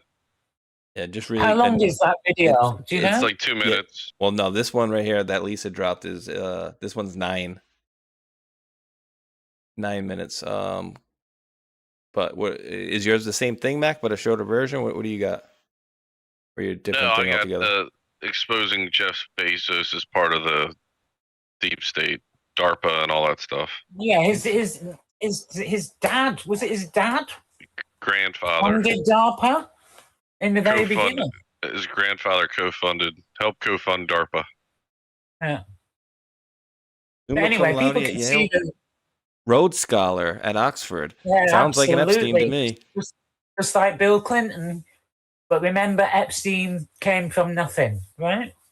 Yeah, Pulitzer Prizes. That's what they were telling us. It's one of the oldest Ashkenazi Jewish surnames. It derives from small German town of Epstein in Hesse. 2 men. Said these 2 men are identical. I'd say very close. There's no denying the jaw, the chin there, yeah, and the nose. Emigrating to the United States, used something called a Landsmann, whatever. Basically, a mutual aid society. Well organized. Yeah, maybe I can take some. Some cliff notes off of this, and we can show some stuff next week for sure. I mean, it's 9 minutes, but I mean that is crazy, Lisa. And the idea that the guy in it is named Trumpelman or whatever the frick, that is bananas. I know. Absolutely freaking banana. And then all of those numbers that I mentioned and dates and coincidences, again, you know, that kind of twisted up my head too. All right, let's do this one, guys, and then we're gonna wrap it up. I always have an excuse. I do have to eat some dinner tonight, and I know 10:30 is late to eat dinner, but I always eat super late, and I don't go to sleep until not even late. I go to bed super early. But here we go. I've seen this guy. He does a lot of good deep digs here. Here we go. Did you know that Jeff Bezos' grandfather was one of the founders of DARPA? You know, the super secret Pentagon project that invented the internet? Jeff Bezos has credited his grandfather on numerous occasions for being impactful in his life growing up. Lawrence Preston Guise. Jeff Bezos' grandfather worked for the U.S. government in the now dissolved Atomic Energy Commission. 1958, L.P. Guise helped form the Advanced Research Projects Agency, eventually renamed as DARPA. After the assassination of JFK in 1963, LP Guise was appointed as head of the Atomic Energy Commission. 1965, AEC discovers about 300 pounds of weapons-grade uranium missing from the NUMEC plant, Nuclear Materials and Equipment Corps in Apollo, Pennsylvania. It was founded by a man named Zalman Shapiro. Just 3 years later, in 1968, Israel tests its first nuke. CIA later determined that the material came from the missing NUMEC uranium. It was better known as the Apollo affair. We were told that Jeff Bezos started Amazon in his garage in 1994. We've all seen this pic. Something from nothing. A great American success story. What was he chosen? To be a frontman. Interesting enough, John Greenwald of Black Vault tried to pull up LP Guise's records via the Freedom of Information Act, only find out that all the records were destroyed. Jeff Bezos' grandfather, who he credits as the big inspiration in his life, helped found one of the most secretive U.S. government organizations in existence, was part of the know when U.S. nuclear materials were stolen and later found in Israel, and then grandson starts the biggest data collection and storage company in the world in Amazon and becomes one of the world's richest men while having all U.S. government records destroyed. And we're to believe Amazon started in a garage with a loan from his parents. Ever wonder why his ex-wife Mackenzie Scott got so much money in the settlement? Knew too much? Knew too much. Oh, dude, that's great. And just think about it, guys. Like, we know this stuff, right? We know this, like all of us that are here and that are tuning in and have researched this stuff, we know all about the whole shtick about Facebook and LifeLog, and that was DARPA too. And I know everybody goes right to Facebook and says that, but I think everybody has to realize that I believe, I mean, I don't know if I'm correct, Mac, Lisa, you can agree or disagree, let me know what you think. I think every single last one of them is absolutely the same thing. Like, oh, wait, this one was DARPA, but it's through the government. I mean, obviously, except for like Pilled in the Foxhole, that is a Patriot-owned entity ran by Patriots. But all these other major ones, Twitch, YouTube, Facebook, X, Twitter, whatever you want to call it. I mean, what do you think, Lisa, on that one? Same. It's like, it seems like we're being told that, every not every, but most of the biggest major technological corporations started in a garage. Didn't Apple start in a garage? You know what I mean? Like, come on. Come on, man. They all do. Anybody got time for that? And it seems like really, they are either awarded or facilitated. Yes? Do you know what I mean?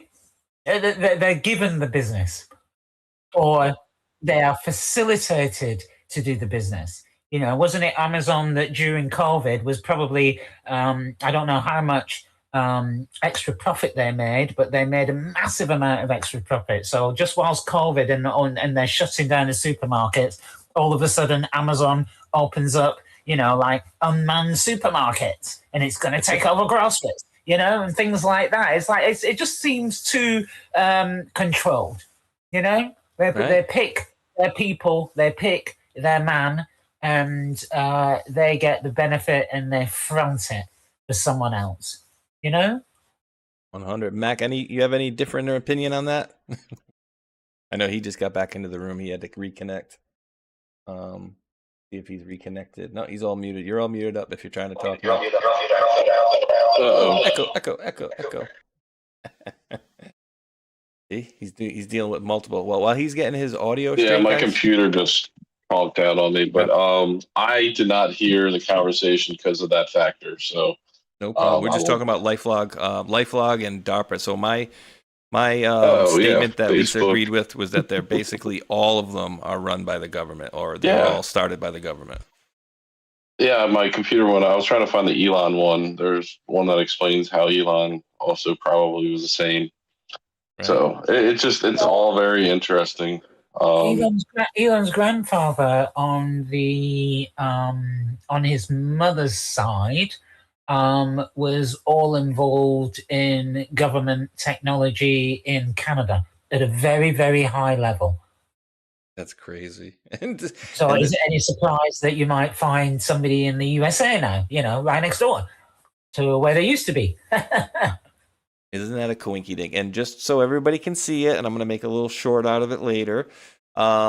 This is right here, guys. DARPA LifeLog. It was a project of the Information Processing Techniques Office of DARPA. According to its bid solicitation, it was to be an ontology-based subsystem that captures, stores, and makes accessible the flow of one person's experience and interactions with the world in order to support a broad spectrum of associates, assistants, and capabilities.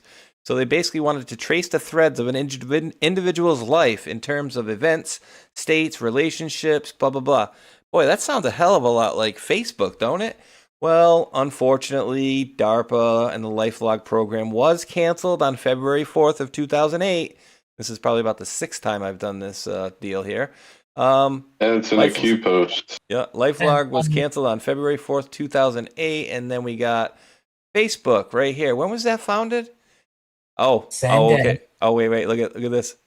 Oh, okay, 2004. I thought it said 2024. I'm like, 2002. I'm like, no. February 4th, 2004. It was the exact same date, and that's Casablanca, not that one.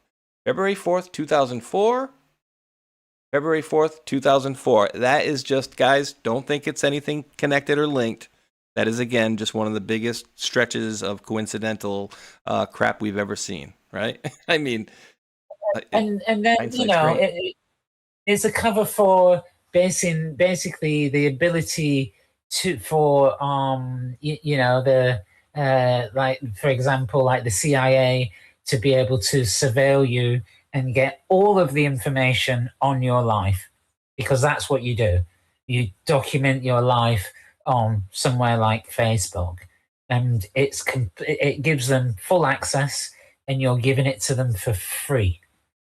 Think about it, right? What a smarter way to do it, right, Lisa? If they put that government program out there and says, oh, we're just trying to get some information about your life, but then when they roll it out in the manner in which they do, they make it seem like, oh, it's this college thing, and it started, only Ivy League colleges only, and then, oh, wait, it's this organic thing, and, oh, hey, where's your friends? Where you're going to, oh, I'm going to the doctor's today. I'm going, over, I haven't posted anything other than maybe a happy birthday on Facebook in like 8 years.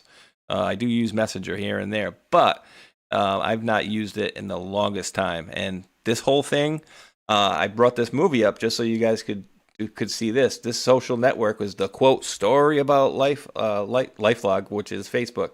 And in it, you have the two twins, right? And you have this guy, I forget who he played. But essentially, they had to have this movie come in to back up the whole story, just to kind of give you a little bit of like subsetting or whatever. Right? Oh, here's the movie, the Winklevoss twins. We had the big lawsuit. He had to pay them off because it was kind of their idea as well. You throw in the confusion, right? Oh, well, that's what it was. It wasn't anything to do with the military. And then you throw in a person that has won one of the top awards for the CIA called Mark Zuckerberg. Right? Crazy. And then the Winklevoss brothers, the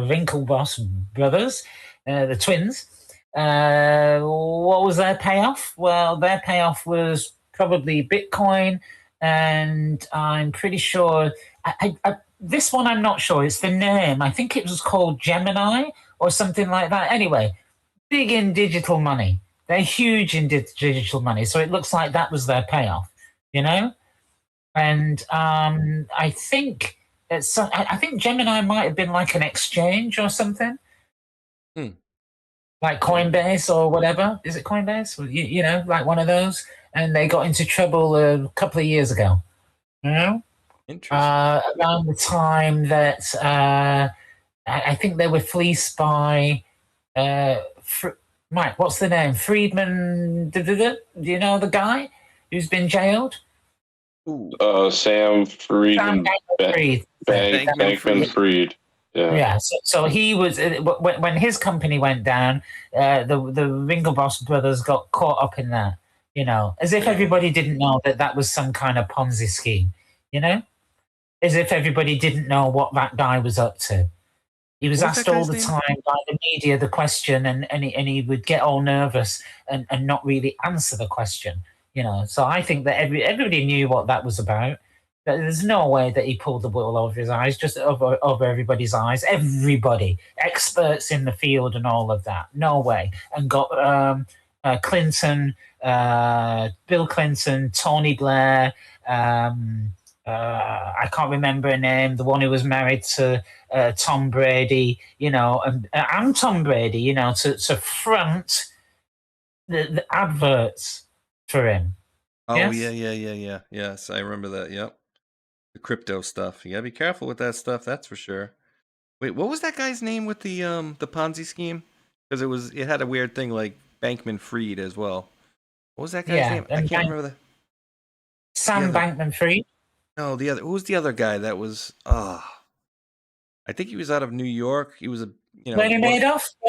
Yeah, Madoff. Madoff with the money. Madoff with the money and Bankman-Fried. Like, are these coincidences or are they telling us stuff? I know. Ridiculous. It's and an associate of Jeffrey Epstein's was involved in it was the biggest Ponzi scheme, I think, before is it before or after Bernie Madoff? I can't remember. But somebody who Jeffrey Epstein was in business with, but Jeffrey Epstein got off scot-free and this other guy was actually jailed. Oh God. And last thing I wanted to cover too, guys. Have you guys seen the Jess Staley email, or the email that's saying showing a picture of a man with making the hush symbol? Have you guys covered that? Yes. No, and Jess Staley, the one from JP Morgan, the one with the exchanged about, I think, 1,200 emails with Epstein, and talks about girls and all of that.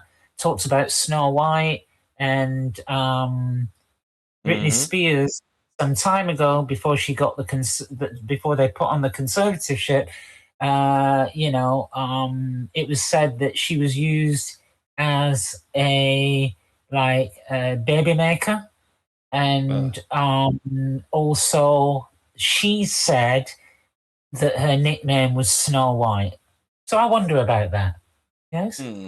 Yeah, I think one of them says, I effed her as soon as she put the costume on, or something along those lines. Very nice. And guess what, though? So, see, you would probably, because he's from the UK, right, Jess Staley? I'm pretty sure he is. So you would know, Barclays boss. So you would know maybe what he looks like more than, say, the average viewer here, perhaps, okay? So right here we have this thing from the Epstein files, apparently, okay? And then I'm going to show you guys an article from The Guardian, and you guys let me know if anything seems familiar at all. Anything? I can't see the resemblance at all. Yeah, it looks like he's picking his nose. Yeah. Did they get the finger on the wrong side of the? Oh, they even got the finger on the right side, the correct side of the nose. I thought the other one was over here, but they're both on his left side. I mean, so it's like he's mocking you, right? Yeah. I mean, is there any doubt? Masons do. That's it. Is there any doubt that that's the guy? I mean, says, I effed her as soon as she put on the outfit, and I think the question was, what character did you want next, or something like that. So yeah, pretty nasty stuff. Oh, Matt got jumped again. All right, guys. All right, Lisa, we're gonna do some final thoughts, but and then because we're actually at the I think we're about 2 minutes out of 3 hours right now, and Mac's coming back into the go walk his dog. 3 hours 27 minutes right now. All right, yeah, Mac. I just told her while you're coming back in, we're gonna do some final thoughts. Figure by the time we say some thank yous and stuff and get out of here. Let me go over to D Live. I'll do some thank yous and then think about anything you guys want to think about or touch on next week, or things you might be looking out for. But let me head over to my channel here really quick. I'm just going to disappear for a second. Oof. It's almost like she wasn't on camera anyway. One thing we didn't get to bring up was Tucker Carlson seems to be in some trouble. He admitted that the CIA has been looking at his text messages. He's been saying that for years. That part he's been saying for years, but I think he's maybe trouble.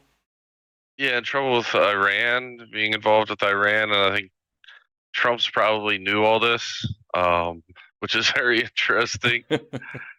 And I think it's necessary, dude. I think stuff like him and Candace, whatever side of the thing is happening on, it needs to be exposed and it needs to be outed there. You know what I mean? Like those things need to be exposed and talked about for sure. So regardless, whatever happens to him is fine by me. Let me thank a couple of folks over here. Patriot Chick, Crow Deck, and St. Cosmic Dildo. Thank you for being the top 3 contributors over here on D Live, and I am. Nope, still can't. I'm distributing those rewards, and they're coming at you guys in 27 and counting. Heading over to thepill.net, aka the Foxhole, where you guys should be following if you're not. And guys, remember, the Foxhole.app or pill.net is absolutely 100% free speech bastion. That if all the other places go down, they will be here, guys. So. And I do have an update on some stuff we've been talking about. I did talk to Matt earlier, Matt of the one of the creators of Pilled, and we talked about some things here that may be coming up as far as changes. So Too Manyism dropped a cookie, says, I enjoy lurking the show every Monday. Thank you, team. Thank you, Too Manyism. And then Jukani with the can says, God bless you right back. And here's where we're getting into it. Sean Joe, Space Squad member with the cookie. And so I talked to Matt. I said, dude, these guys have cookie fights all the time. We need some milk to go with those cookies. And he said they're going to be revamping the pills soon. So we might be able to add in like some milk into there. Some milk and cookies, that'd be good. So appreciate that, Sean Joe. And then follows up with another can. No message on that one. Followed up by another can from Sean Joe. Appreciate you, brother. And then One Thunder with a can. Thank you, One Thunder. And the last two are Albus with the cookie, says, great show, thank you. And thank you, Albus. And P-Quest with the cookie. See, it would be very good for me to have some milk right now, but then we're going to have to get like lactose intolerant pills as another one. But thank you guys. I'm clicking that and I'm releasing the scratch offs here. And I had one person more to thank over here on the Rumbles. To Josie Ann, thank you for dropping $20 Rumble rant. Says, this is one of the best shows out there. Thank you all for all you do. Nothing can stop what is coming. God bless. Absolutely. Thank you, Josie Ann. I would say God wins in that one as well. Thank you very much. And ladies, actually, is Lisa, are you back? All right, Matt. Yes, I am. Oh, Lisa, never mind. Miss Lisa, any parting thoughts, ways, the floor is yours. The microphone's yours. Just really interested to see how current events play out. How much of what's been said is true, or how much is the fog of war and misdirection or misinformation. And particularly interested in the what do you call it? Eschatology, of the Muslim faith and the Christian faith, and see how that plays out, and Israel's role in that. Those are things that I've just been watching. This war that's not a war. So we're told it's special operations, but then they started calling it a war, and we're now back to special operations. Is it World War III or World War IV? What is it all really about? What's going to be the outcome? And this new digital paradigm, it's like, is it my question is it another ultimate control system? Because I think that we do have to be careful that it doesn't turn out to be that, that we're lulled into a false sense of security, and then all of a sudden we wake up like the next day and it's like, oh, here's another prison that's been created. Because I look at what's happening in the UK with the new laws coming in and stuff like that, stepping on freedom of speech and just basic freedoms, and how that could be used as controls for a social credit system, digital ID and stuff like that.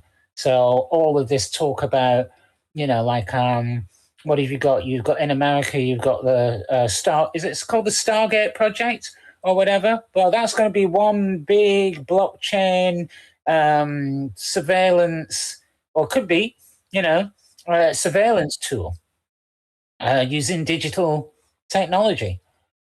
Maybe. I'd like to, I wish I could use Looking Glass and look into that particular timeline and see what's happening and stuff. And, Iran having a Stargate.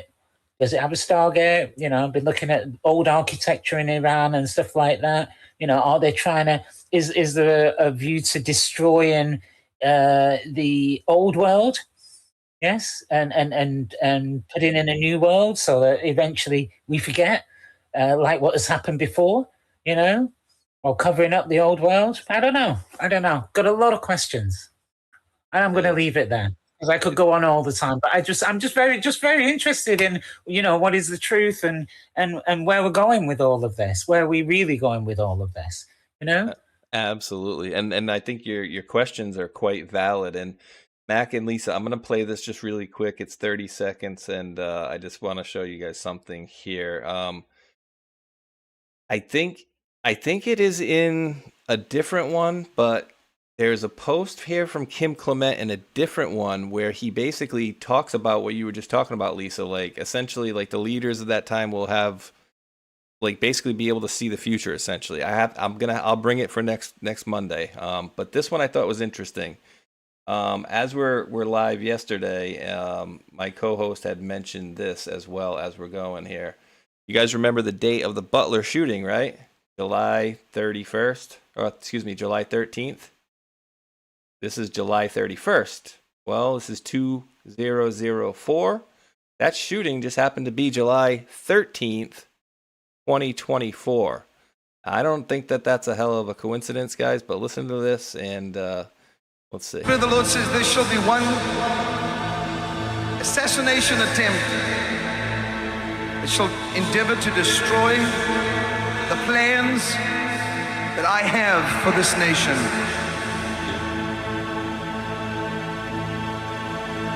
Look to your vice president. The Lord says there shall be one. So I just wanted to put that out there, and it also says in this one, look to your vice president. So he's talking in 2004, but clearly if he's talking about an assassination attempt in the future, and I know in 24, J.D. Vance was not his vice president, but he is his vice president, the one that was attempted to be shot, right? He is the vice president of that. So I don't know if you're going back to 2004, what was that, Cheney or something? I don't even know, but I don't think so. I know some people have some questions about JD. I'll let you guys figure out if you, how you sit on him or not. But I just thought that was absolutely crazy. The fraud committee that he's heading now is a good test. It reminds me of Mike Pence heading the Operation Warp Speed. So this would be like JD's first real test. Right. Could be. Yeah. I think this big tech stuff, JD's had a lot of backing by Peter Thiel originally and through the way. Yeah, the guy. Why is he always sweating, dude? shiny skin. Anybody with shiny skin is really strange. Never trust a man with shiny skin. Yeah, I don't know. Before I popped off for a second, you mentioned Tucker Carlson. And you're now talking about J.D. Vance. Well, Tucker Carlson's son, Buckley, is part of J.D. Vance's staff. And Tucker Carlson's father was part of the CIA. Yeah. And I think involved in particularly involved in controlling like propaganda. No crap. Over here we had Lord Leverhulme, who is, oh my gosh, I've forgotten the bloodline now. Lord Leverhulme, he was in charge of like media propaganda, and his grandson is best friends or related to somebody who had Ghislaine Maxwell on her board. And remember, Maxwell's father was in the media as well, on the Mirror Group. And a lot of publications and a lot of a publishing company. I can't remember the name of it now. But anyway, you know, it all seems connected. McGraw, was it? Sorry? McGraw, the publishing company. Was it McGraw? Oh, I can't remember. I honestly can't remember. It's just gone from my mind. And then you mentioned Zalman Shapiro. He was the to do with the uranium going missing from Pennsylvania, which turned up in Israel, the Polo affair, and Shapiro. Well, don't we know that family name? Guys? Ben and the guy from Josh from Pennsylvania. Shapiro, eyebrows as well. Big time. Big time Shapiros with the eyebrows even lately. Uh-huh. Yes. Okay, Mr. Mac, your final thoughts on the way out here, sir. Great show. And guys, by the way, 200 episodes. Kudos to you guys. Great co-hosts. Very much enjoyed this time we've spent with each other here.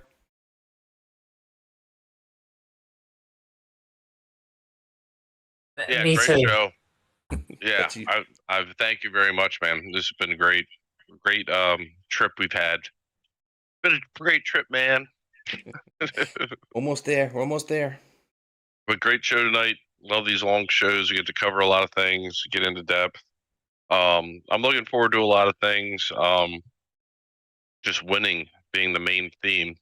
And can't wait for Save America Act to pass. I hope that it ends our fraudulent election soon and we can put the right people into office that need to be come midterms. Get the corrupt ones out. I think we've started the process, so that's a really good sign. But until next week, looking forward to it, and thanks again. Yes, sir. And thank you guys all for hanging out with us here on these Mondays. We'll be back for episode 201. Now we got another 100 to get to the next 100. Oh, gosh. We'll get there. But thank you to the mods again. I do appreciate your guys' help out there. And I'll show Mac and Lisa afterwards. I think some of the mods had... I gave them some of the links that the NFTs that I bought. I put them on Sticker Mule if you guys want some stickers for your laptop or something. But they're Trump NFTs. But Mac and Lisa, thank you very much. Awesome 200 episode. Again, thank you to the mods. And lastly, but never least, we do, of course, appreciate each and every one of you wonderful world patriots for tuning in out there. And until that next one, thumbs up, like, and subscribe. Where's my button? Where's my button? Peace.